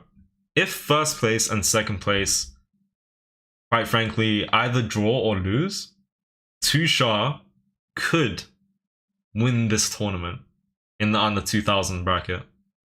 There is potential, but he needs 1st and 2nd place to lose a game. And I don't think those guys have lost any games. Someone has won every single game. They've won 7 in a row.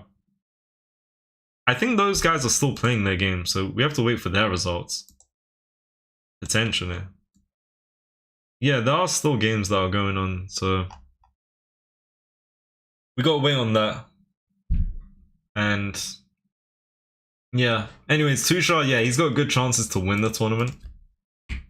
Pietro could end this tournament with 5 points out of 8 games, and I honestly think that's pretty good. Depends on your standards, of course. I would be happy with that.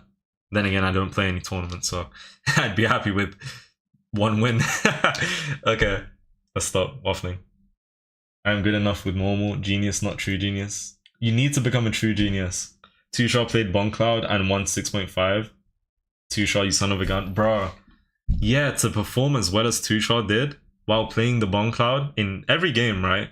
Maybe there was a game he missed it, I'm not sure. I know he played the Bomb Cloud at least 5 times. He's performing really well and doing a great job. It's really, really impressive. Am I showing the right? Yeah, Pietro. Okay. Give me a moment. Give me a moment. You don't give me a moment, that's on you. Spot the mate in 17, says the Nightbot. There is no mate in 17. I do think black has more chances to go wrong. I think so. I think so too. I think black has good potential, but they also have some potential where something can go wrong. If they both promote, again, as we went over earlier, after this comes with check, you need to find king f3. You don't play that and you play something else, you lose. So accurate play is needed if they both promote. Right now, there are several things that can happen. I mean, you can check. You could do so many different things. Every game he played it, the Bomb Cloud. Yeah, that's wild. He's a madman. Yeah, exactly. I've seen this message time and time again. He has been playing the Bomb Cloud every game, and he's performed really well. Imagine if he played a real opener. Even the Halloween Gambit, which is probably more solid than the Bomb Cloud. I don't know. The Halloween Gambit, you give up a knight. Or good positional development. 2 pawns in the center. Maybe even more. I don't know. Opponent has 21 minutes. Pietro has 43. Alright. Let's see. Guys, I will be back in a minute. Okay. Did Tushar win? Yes, he won his game roughly 25 minutes ago. So yeah, he done a good job. Now hopefully, Pietro can also do a good job. Alright. Pietro's accuracy is just under 85. And his opponent is also just under 85. So this is an equal game at the moment. And we'll have to see how it plays out. I'll be back in a moment, guys. Okay. I need to wash up quickly. 1 second.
I am back. I am back. Sorry for the wait. Has a move been played? No. I was gone for 3 minutes, right?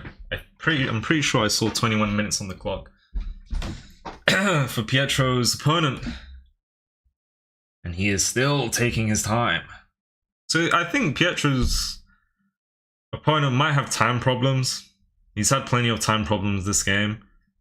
But it could also be the fact that Pietro is just playing some really good moves at the same time, in which he is. Okay, I definitely sound like I'm out of breath. My apologies. Okay.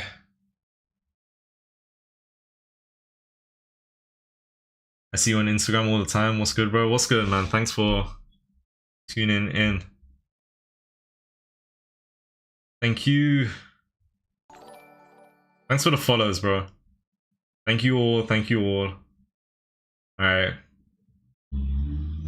It's fine, Lime Duck. Don't worry. It is fine. Thank you all for the follows. The follows. Hold on. Right. Yeah, thanks for the follows. Yeah, the glasses come back on.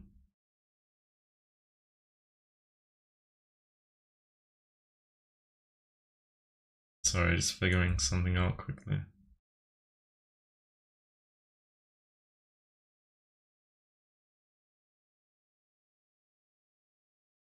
Figuring something out. Okay, should I do that again? You guys want more singing? I'm subbing to your YT channel. I appreciate that. Well, regardless of who you subscribe to, make sure you subscribe to at least one of the three of us, alright? Better yet, three of us, that would be nice, or at least them two. Mate loves the Danish Gambit, so you're the Danish Gambit king. My Danish Gambit needs a lot of improvement, I appreciate that. I will continue playing the Danish Gambit. Ooh! A move was played! Oops. Pawn to e3. Which says what? Okay, let's consider b6. You could hypothetically play this, get hit by that, and go here. Then we could see rook d6, apparently. And if this rook here, king f3. Wait, this is interesting. King b2, king here, rook f6. G1, e6. Okay, a repetition. And if this, if this, king here, or apparently this, I don't even know. Same thing. Okay, interesting. They might both start pushing. Take free shrimps. Yeah, take the free shrimps. Open up the Danish Gambit. Drop your channel link. My handle is Shams21. You search that on YouTube, TikTok, Instagram, you name it, you should find me. I appreciate the support, everybody. I'm gonna sub to all three. Shout out to you. Alright, it's very nice of you.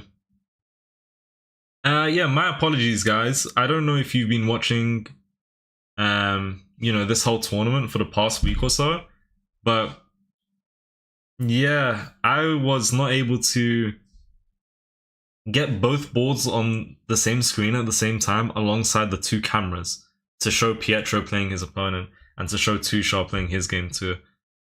I had everything set up, I had it all working, but the boards, whenever a move was played, it wasn't showing up on the stream.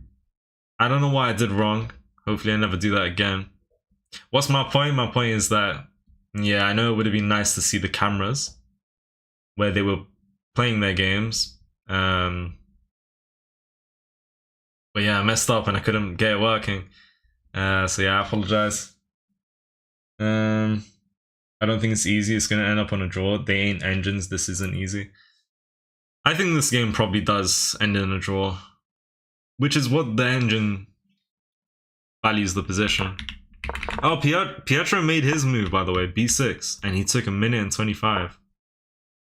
So Andrea took 13 minutes. Pietro responded with this move in 1 minute 25. So, yeah, let's see. Pietro has so much time on the clock, his opponent has 15 minutes. Again, on move 40, which was roughly 4 moves ago, they're on move 44 now, they got an extra 30 minutes when reaching move 40, sorry. So, I don't think there's any more added time if you hit a certain move such as move 100. If there is, I don't know about it. I think that is a thing in certain tournaments where if you reach move 30 or 40, you get some extra time. And even if you get to a higher number, such as move 80 or 100, you can get even more time. I don't know how it works in this tournament. I don't know if I'm making things up. Don't worry, it's been a good stream. I appreciate everyone tuning in. Alright, shout out to everyone in the stream. Tushar got his dub. Now we're here to see Pietro get his win. Alright. Pietro had a lovely position earlier. For those who are just tuning in, we can go over his game very quickly. D4, D5, London system. Alright. H3, interesting move. This move is, I think that move is pretty common. It prevents this, it makes space for the bishop if you get hit by knight h5. You don't want to give up the bishop for the knight, so you make space. If they play this, apparently bishop e5, that's a good idea. But also just bishop h2. And yeah, this is what we had. This is a very standard setup in the London system. I used to play this, I don't play it too often, but if I ever go to play the London system, I go for the same setup. You know, ideas of queen c2, queen e2, maybe long castles, maybe go for an attack. But yeah, very good setup for the white pieces. Indestructible, quite frankly. Unless you play the most random move to make a mistake. I don't even know. We had h4, c4, b5, knight e5, and the first mistake by the opponent, bishop to b7. How does white gain an advantage here? They play the move h5. With what idea? Because it's really not clear. Can't the pawn take? Can the knight not take? You have the queen and rook looking at the pawn. So if they take with the pawn or knight, what was the whole point of playing that move? First and foremost, semi-open h-file now. The rook can see even more. Second of all, well, Fish wants this. And then the winning move in this position is to sacrifice the rook. And you have this mate threat, f5, and you just come with the pressure. You have the initiative, you play moves like g4. And of course, if takes, then you're just going to go crazy here. But yeah, opponent won't take here. They hop the knight. Pietro found the best move to take here, open up the h-file for the rook. If you take like this, you bring the queen, you look for this or that, threaten mate, you're crashing. We're not here, but here.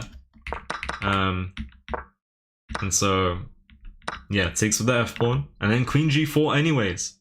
If you play a random move, queen e6. Rook doesn't have to play this, but this is the way to delay the mate. And the mate is basically you putting the king into the corner and hitting them with that. And they can't take because of the rook. Right, which is very good stuff. And so Pietro found queen g4, they took the knight, takes back with pawn. Not the best idea to take with the bishop, although you can go for that. You know, if you take with a bishop, you're giving up an extra piece, and you want to keep the pieces. The more pieces you have, the more trouble there could be for black, I guess. And if you take with the bishop, you double the pawns. So why not just double the pawns anyways? Then we have this move. Then the next move, the only move to keep an advantage, queen h4. Alright, threatening mate. Most natural move for black, h5 was played. Takes knight. If pawn takes, come in, attack the rook. If the rook moves, you can swing the rook over. Crazy amounts of pressure. Even if they take, you can swing over the rook first. But they played an in-between move, bishop f5. Saying if you move the knight, I'm taking the bishop. So black basically said, okay, I'm able to pick up one of your pieces if you move out the way. I pick up the bishop. If you keep the knight here, I'm just taking the knight. And the reason they played that was to develop a piece, you know. It makes sense. Now the rooks are on the same rank. They can see each other. The queen's in the middle. We gotta go back into the final moments of the game in a moment. But yeah, this move was played. Bishop takes c2. We had this move getting a fork. Pietro lost some of the advantage after knight g5. Fish didn't really want him to, you know, play this move to go for the fork. The best move was g4, but it's not easy to see. The idea is if you take here, you take the bishop, your upper piece. If you take here, the knight comes back in time because there's no threat here. And if you take with the pawn, then you can come in, you can play knight g5 first, and if takes, checkmate with this escape covered. And if g4 and they take, you take, have them take, and take here, and just open up the position even more. Alright. Now, he was up in exchange. Few moves later, he gave up the exchange and traded rooks. Why exactly? I'm not too sure. The bishop was pretty strong. That's definitely part of the reason. And it did probably look a little drawn to him. Okay, well now we got up to this position. We have rook h1, and now it's Pietro's move. Where's Goofy Chess? His game had finished. He won the game. He won the game. Okay, for those wondering, I could show Tushard's game really quickly. I could show Tushard's game.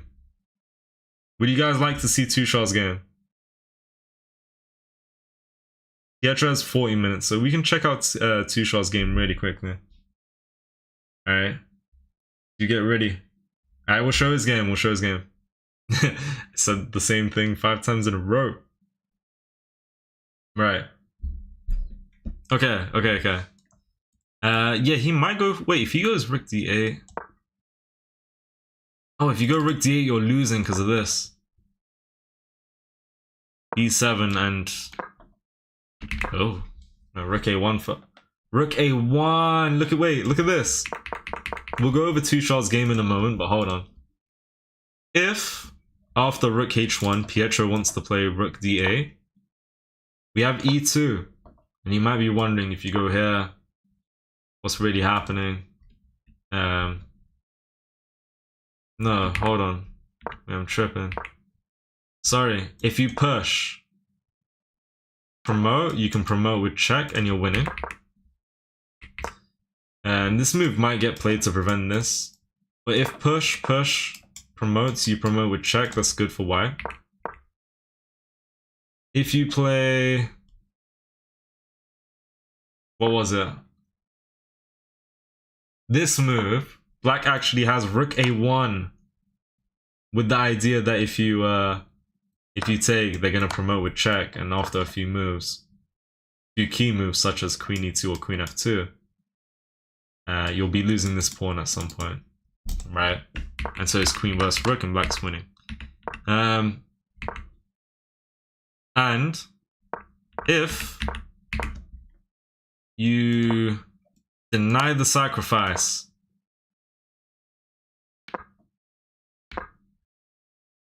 just rook b1. Oh, just rook b1. If you take promotion, and if you move, promotion again, and you're winning. Yeah, this is crazy.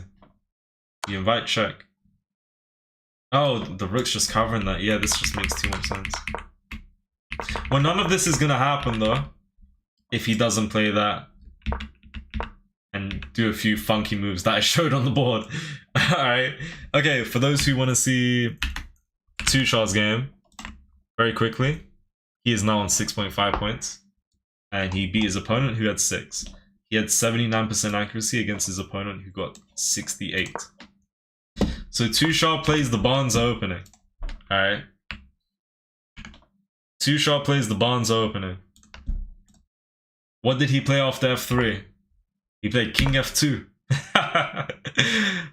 The Bon Cloud! Well, specifically, the wrong cloud is what chess.com says this is. Because typically, this is the Bon Cloud, right? But no, that didn't happen. He played the wrong cloud. f3, which is probably just much worse. I mean, you don't... It's part of your principles. You're taught to never do something here. Hold on. Okay, Pietro... Oh no! Pietro made a mistake! We'll go over Tushard's game potentially at the end. We might go over both at the end. Let's see. So, Pietro has plenty of good moves. Rook d4, b7, rook c5. Very complex position. He played the move rook d8, and he's losing. The only move to win for black is a very simple move, and that is going to be pawn to e2. I don't see why black won't at least start with pawn e2. Now, pawn e2. Pietro's probably calculated this, but we spoke about rook a1 check and how lethal it is. Yeah. Alright. I'm gonna come back in 5-minute Pietro win. Let's hope that the opponent doesn't find the right way to go in this position. And let's hope that Pietro can survive. So, after rook d8, to win as black, you need to go e2. As Pietro, you don't want black to play e2. But even when they go e2, and you push, they're gonna need to know that they can sack the rook, which is not an easy move to find, except it is though. It depends. I mean, you play this move instead of promoting, because they promote with check. You play this move because once they take, you promote. And you'll be just in time, if you play things correctly, to pick the pawn up. But this is complicated though, because how do you end up... He's one move away from promoting here. It's not like you can cover the promotion square, because that's when white just, you know, promote. So, okay. Oh, well, eventually, maybe this can happen. And it might be a bit cooked. What's good, Calcium? Why did you fall asleep? Don't sleep. Don't. Didn't do it. Alright. So, his opponent has 8 minutes. And they played the wrong move, and now Pietro is winning. What move is Pietro winning with? What move is Pietro winning with? Alright. It's not b7. It's not rook check. It's not rook e8. It's not bringing the king closer into the game. The move is c4. To just connect the pawns and keep pushing. Now, last just thing. Push. Rook f8 check. And king e4. Rook e8 check. King here. c5. King here. Push. And it's as simple as this. You can't stop both of these. You can't stop both, bro. Alright. So, if Pietro plays the move c4, he will be winning. Now hold on. c4, what if rook e7? Yeah, this is so difficult. This is a very, you know, natural move because it prevents this and it prepares this. Now, white in this position is going to need to play rook d1, inviting e2. And then you're going to need to go rook e1. Not going out the way because you let them promote. But you go rook e1 so that if they bring the king, you just push the pawn. And if they bring the king, long story short, you're going to end up sacking. Whether it be now or later. Oops. And just push P. You can't stop both. They're too close. You go here, we push. You take, promote. Yeah? Same sort of ideas, bro. Can't stop both. Right. Did Pietro draw? No, his game is still ongoing. So, he made a mistake here. He's losing. Winning move was e2. Very complex scenarios, though. You know, for both sides to figure out. And now this move is a miss, and Pietro's winning. So we're waiting for Pietro to make his move here. And once again, Tushar won his game earlier. Tushar played the Bomb Cloud, and he had 3 brilliant moves on the board. 3 brilliant! Brilliant move. Right. Okay. Okay. Yeah.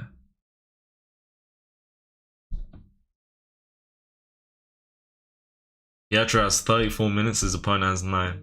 Honestly, like, clockwise, Pietro probably comes up on top and wins this game. If the opponent can't do much with the clock, which is possible. We'll have to see. We'll have to see.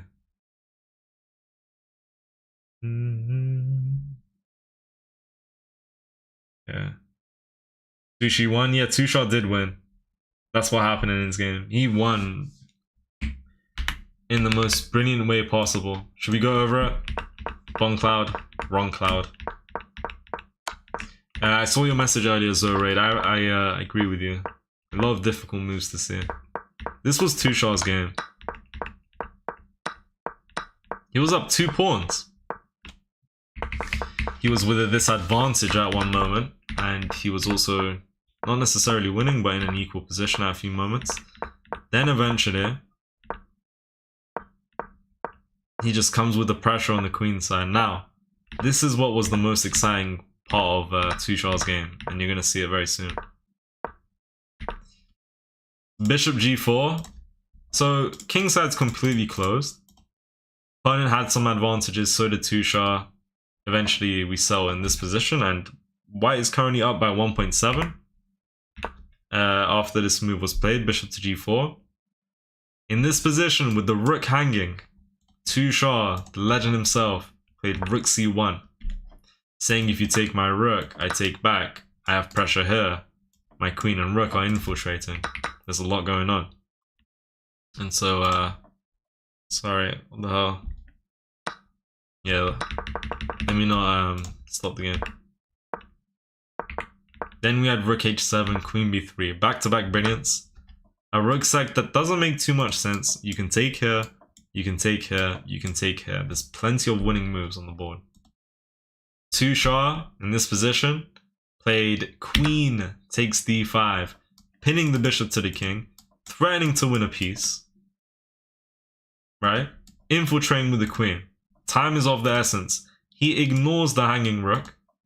He invites a free bishop, you know, and his pieces are coming alive, and his opponent's pieces are not, you know. Yeah, Rex, go ahead. Alright, so we have takes on d6. After the rook takes the rook on white side of the board, Tushar doesn't even capture back. He has bigger plans going on. Here we have a forced mate in 6, starting with bishop e7.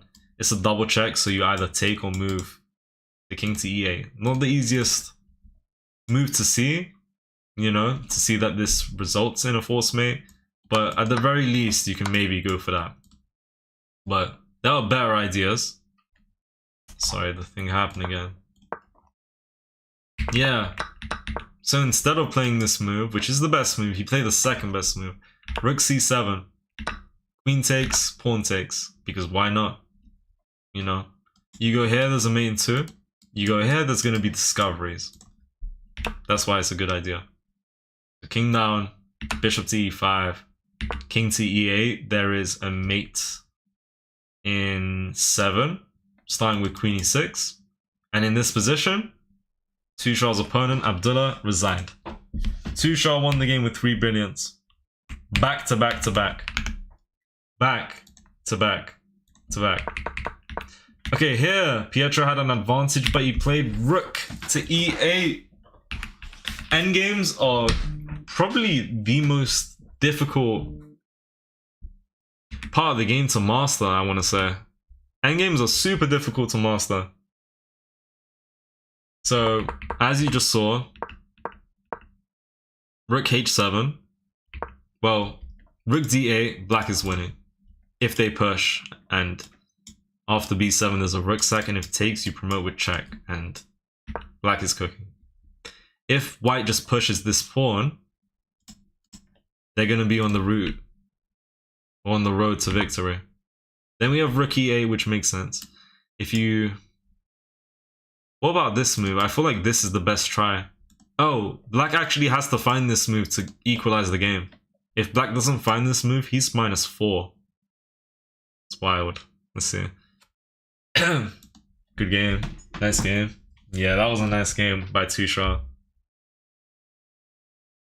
That was a good game. That was a good game. Okay. So, yeah, Pietro's opponent has 6 minutes.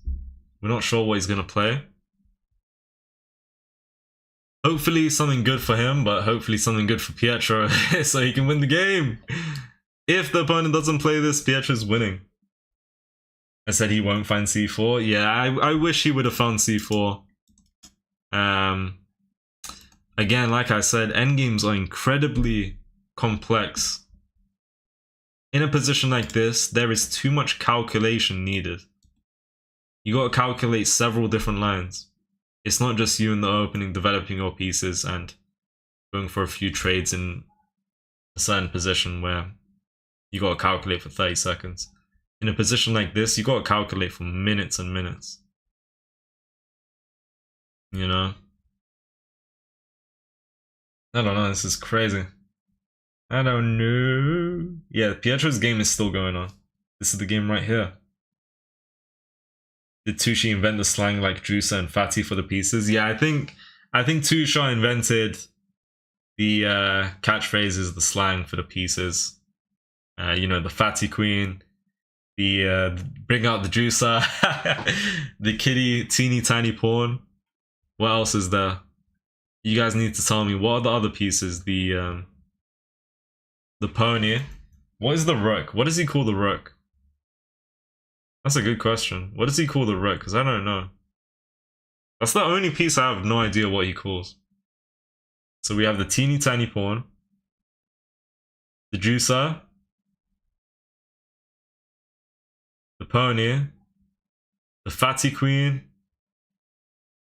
What does he call the king? Forgot. Oh, the chicken. The cookie? The rookie?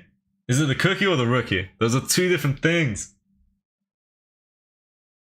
Whoa, BB Stars, I'm not here to, you know, talk about these matters. I do think you definitely added to the chat, I will say that. So shout out to you. The cookie monster? The rookie? Both? King is chicken or lollipop? Oh yeah, lollipop man. That's crazy. The kid. Okay. Alright, Pietro's opponent has 4 minutes. Pietro has 32. The teeny tiny pawn? Yeah, the pawn is the teeny tiny pawn. You know? The teeny tiny pawn. The rookie? Okay. Some people are saying cookie. I see a lot of people saying rookie. Can we recap Pietro too? I recapped him a few times. I think did I just recap him? I think I did. Or if you guys want to see Pietro's game once more, I must have spoke quite a lot today, so I'll let you guys see for yourselves, alright, if that's okay. This was Pietro's game. I'm back, welcome back. Free candy for a pawn. Thanks. This is Pietro's position. Or his game. And how he got into the current position he's in. He's up 3 on the eval bar, but soon he drops the advantage here. So that's a fork. He's up the exchange. Sooner or later he gave up the exchange and the game's equal. So we have all of this. Game's equal, but it's still going to be really hard for both players to find the correct move. So you'll see the eval bar swaying in white's favor and black's favor in a moment or two. Which, yeah, is what kind of just happened the past few moves. Oh wow. Black played f3. They had to go rook b7. Pietro, the man himself, played c4. Now I'm going to be honest, I'm going to say this right now. I think white has just won the game. I think these two pawns connected is just unstoppable now. As white, and this is just basic knowledge, you're going to push. Honestly, as Pietro, you can pre-move. You can pre-move, bro. I mean, you just got to keep the rook on the same file as the pawn. You got to carry on pushing. They're going to try and promote. And when the time comes, just sack the rook. And either pawn you push, quite frankly, you can move the king. here because of how strong these guys are. You can't stop both. They're too close. Like, yeah, these pawns are just so strong. You don't even need to go for promotion just yet. Just goes to show you how strong connected pawns are in the endgame. Hello, GRW. What the hell? Yeah, Pietro has 30 minutes on the clock. His opponent has 2 minutes. There's no way Pietro can mess things up, and he played C4, and after his opponent played E2, Pietro played the move C5. He knows what to do. Yeah, it's completely over now. I think, yeah, Black knows for sure. Pietro is just pushing. It's over, guys. It's been a lovely game by both Pietro and his opponent. Pietro had a lovely opening, a lovely middle game. Couldn't find the correct moves and ended up equalizing when he had a very good advantage. His opponent did a good job to, you know, actually avoid getting in a losing position, I guess. You know, it came with some tactics and ideas, but now I think a big issue for Black was the clock. He spent too long though, you know? Can't spend too much time. Alright, alright, GRW. How's it going? It's going well. How's it going with you? Everybody welcome. Everybody like the stream. Oh! Was a move cleared? No, I'm tripping. I thought I saw a move. Okay. So. There hasn't been a moment in this game, or at least for a very long time, where I think, at least myself, I don't know about you guys, where I'm like, yeah, there's definitely a winner here.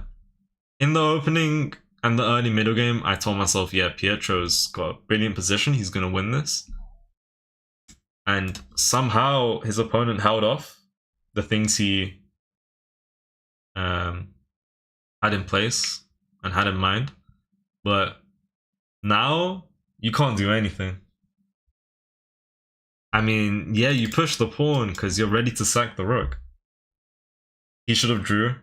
I think, I spoke about this earlier, I think both Pietro and his opponent, I mean, I don't know, maybe there was a draw offered, but I think Pietro definitely wants to go for the win. I mean, you're 2 rounds away, so including this round and tomorrow, which will be his last round, his last game. You don't want to go for a draw, you want to get as many points as you can. So I think it's generally a good idea for both to carry on. You know, play out the game and get a winner. Unless someone wasn't confident in themselves. I'm sure Pietro is confident. And yeah. Even in the past 20 moves or so, where the game's just completely equal, you can see them continuing, because at least one of them wants to go for the win. If someone had offered a draw, the other would have declined it. Hence why they continued, and yeah. Black has 1:20. I don't see this ending well, unfortunately. Did Tushar win? He did. Yeah, there should be a dictionary with Tushar's catchphrases. Well, they should put his catchphrases in a dictionary, a special one. No, I don't think Pietro played this game horribly, to be honest. He played a lovely game. There were some moments where he had to find the correct move, like the only correct move.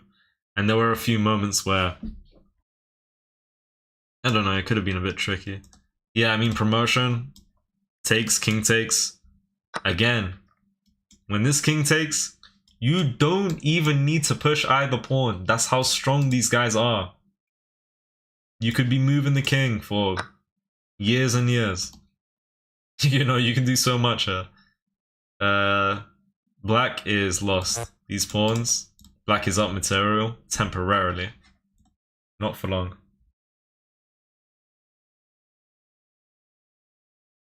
BB Star said Hong Kong.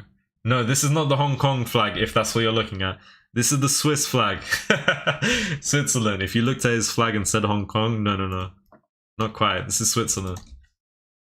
Alright. Switzerland. Yeah, Tucci's game was peak. So was this game. We being real. If we being real. Alright, hold on.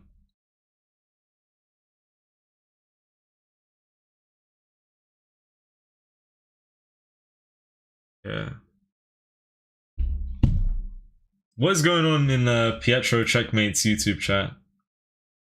Yosham's fame really changed you? Okay. Who you rage baiting? He used to be my friend and now he won't talk to me because he's famous. What was your name? Stop lying and making stuff up. Ignore him. Ignore him. He's... Yeah, exactly. Why would I believe you? Ignore him. I ain't even talking to you, dog. Dog. Why are you lying? You were. What are you lying for? Why would he not push his pawns now? No, I was just giving examples. He very well could and should. I was just trying to emphasize how strong the pawns are. Like, to be honest, I shouldn't have even mentioned bringing the king up. I just tried to emphasize how strong they are, you know, that he needs to do nothing. But yeah, white's just crushing. I mean, there's gonna come a point where there's no more checks. Promotion's on the way. Alright. Yeah, to be honest, what I said about bringing the king up was a little silly. He just pushes P and he wins the game. Pushes P. I'm pushing P. I'm pushing P. Alright. Yeah. I will be shocked if he draws this. Nah, this game's completely won. Completely.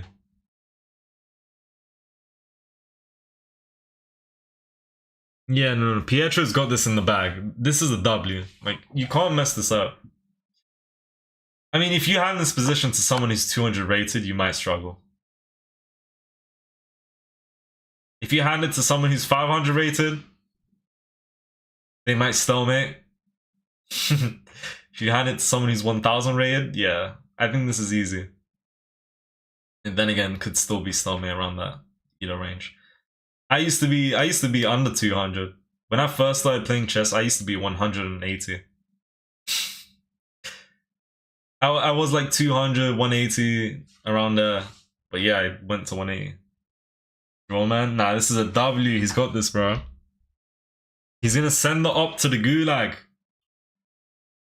The opponent with the black pieces going straight to the gulag. Alright. Why is he taking so long? Good question. Most likely wants to make sure everything is correct. And just play this as accurately up as possible, to be honest, at the same time. Why isn't Sham streaming on his channel? I'm streaming on my Twitch channel. Not on YouTube, unfortunately. At the moment. Unfortunately.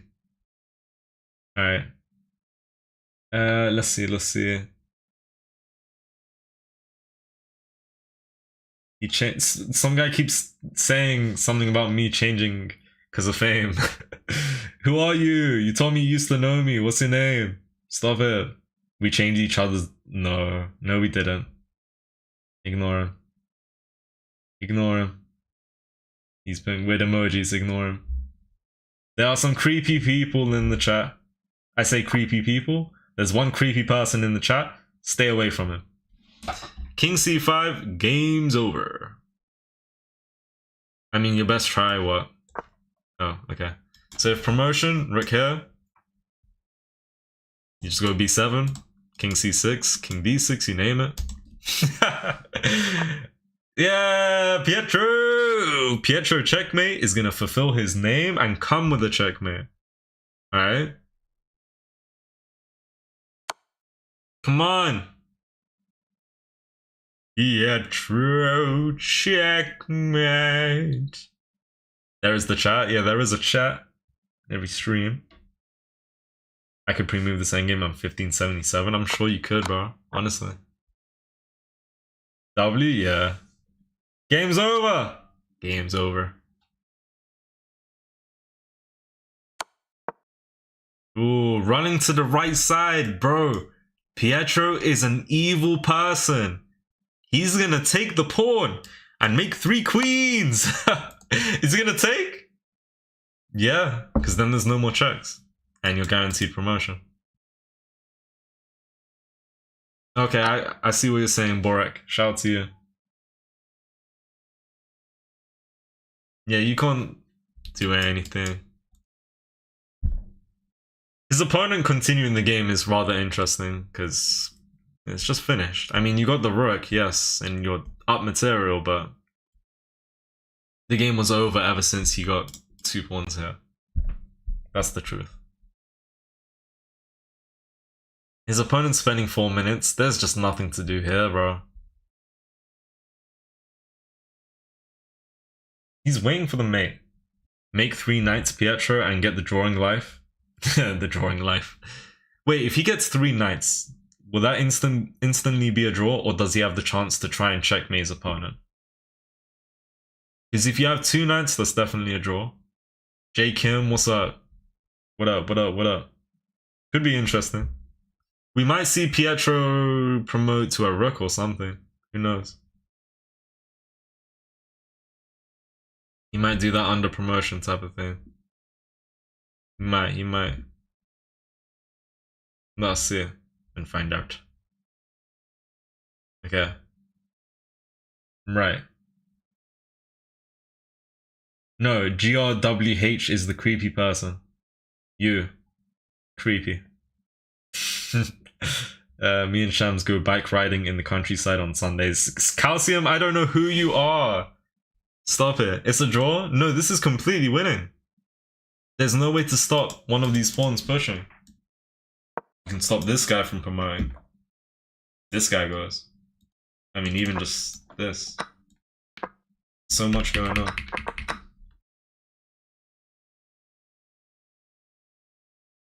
Yeah.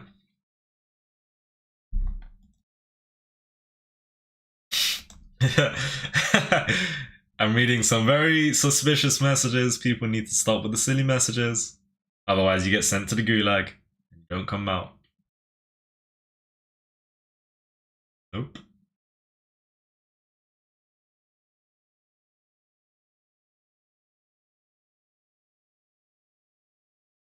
Opponent with 2 minutes and 15 seconds.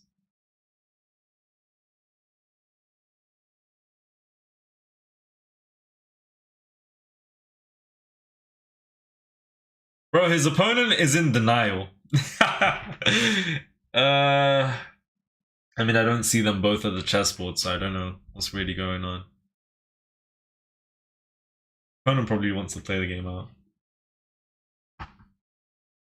Don't make me time people out. I'm gonna time out GRW. Yeah, he's getting timed out. We are timing someone out. In the chat right now. We will time them out and send them to the shops where he belongs. Alright, Shams bro, we'll see you in your streams. Take care. Thanks for joining.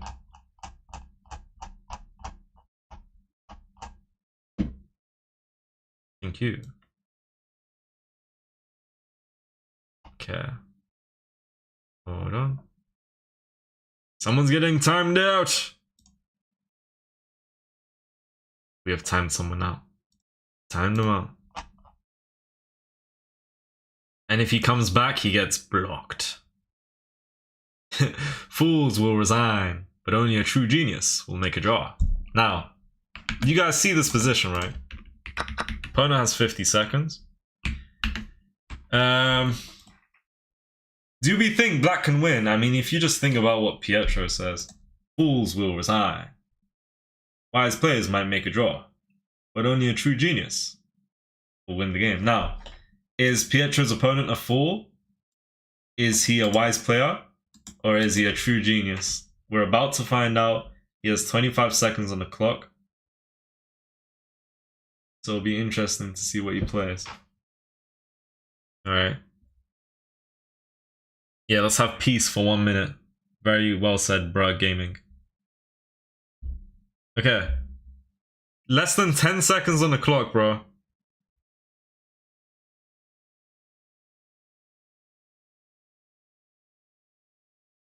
There's no time. I mean, maybe the board hasn't updated. Maybe there's a chance the board hasn't updated. Otherwise, he just run out of time. Respond to me, Shan. Let me see. I got 150 XP on YT stream comments. Are you proud of me? I'm proud of all of you, of course. Come on, have to. Okay, so Pietro's opponent has supposedly run out of time. Maybe site problem. It might take some time to update.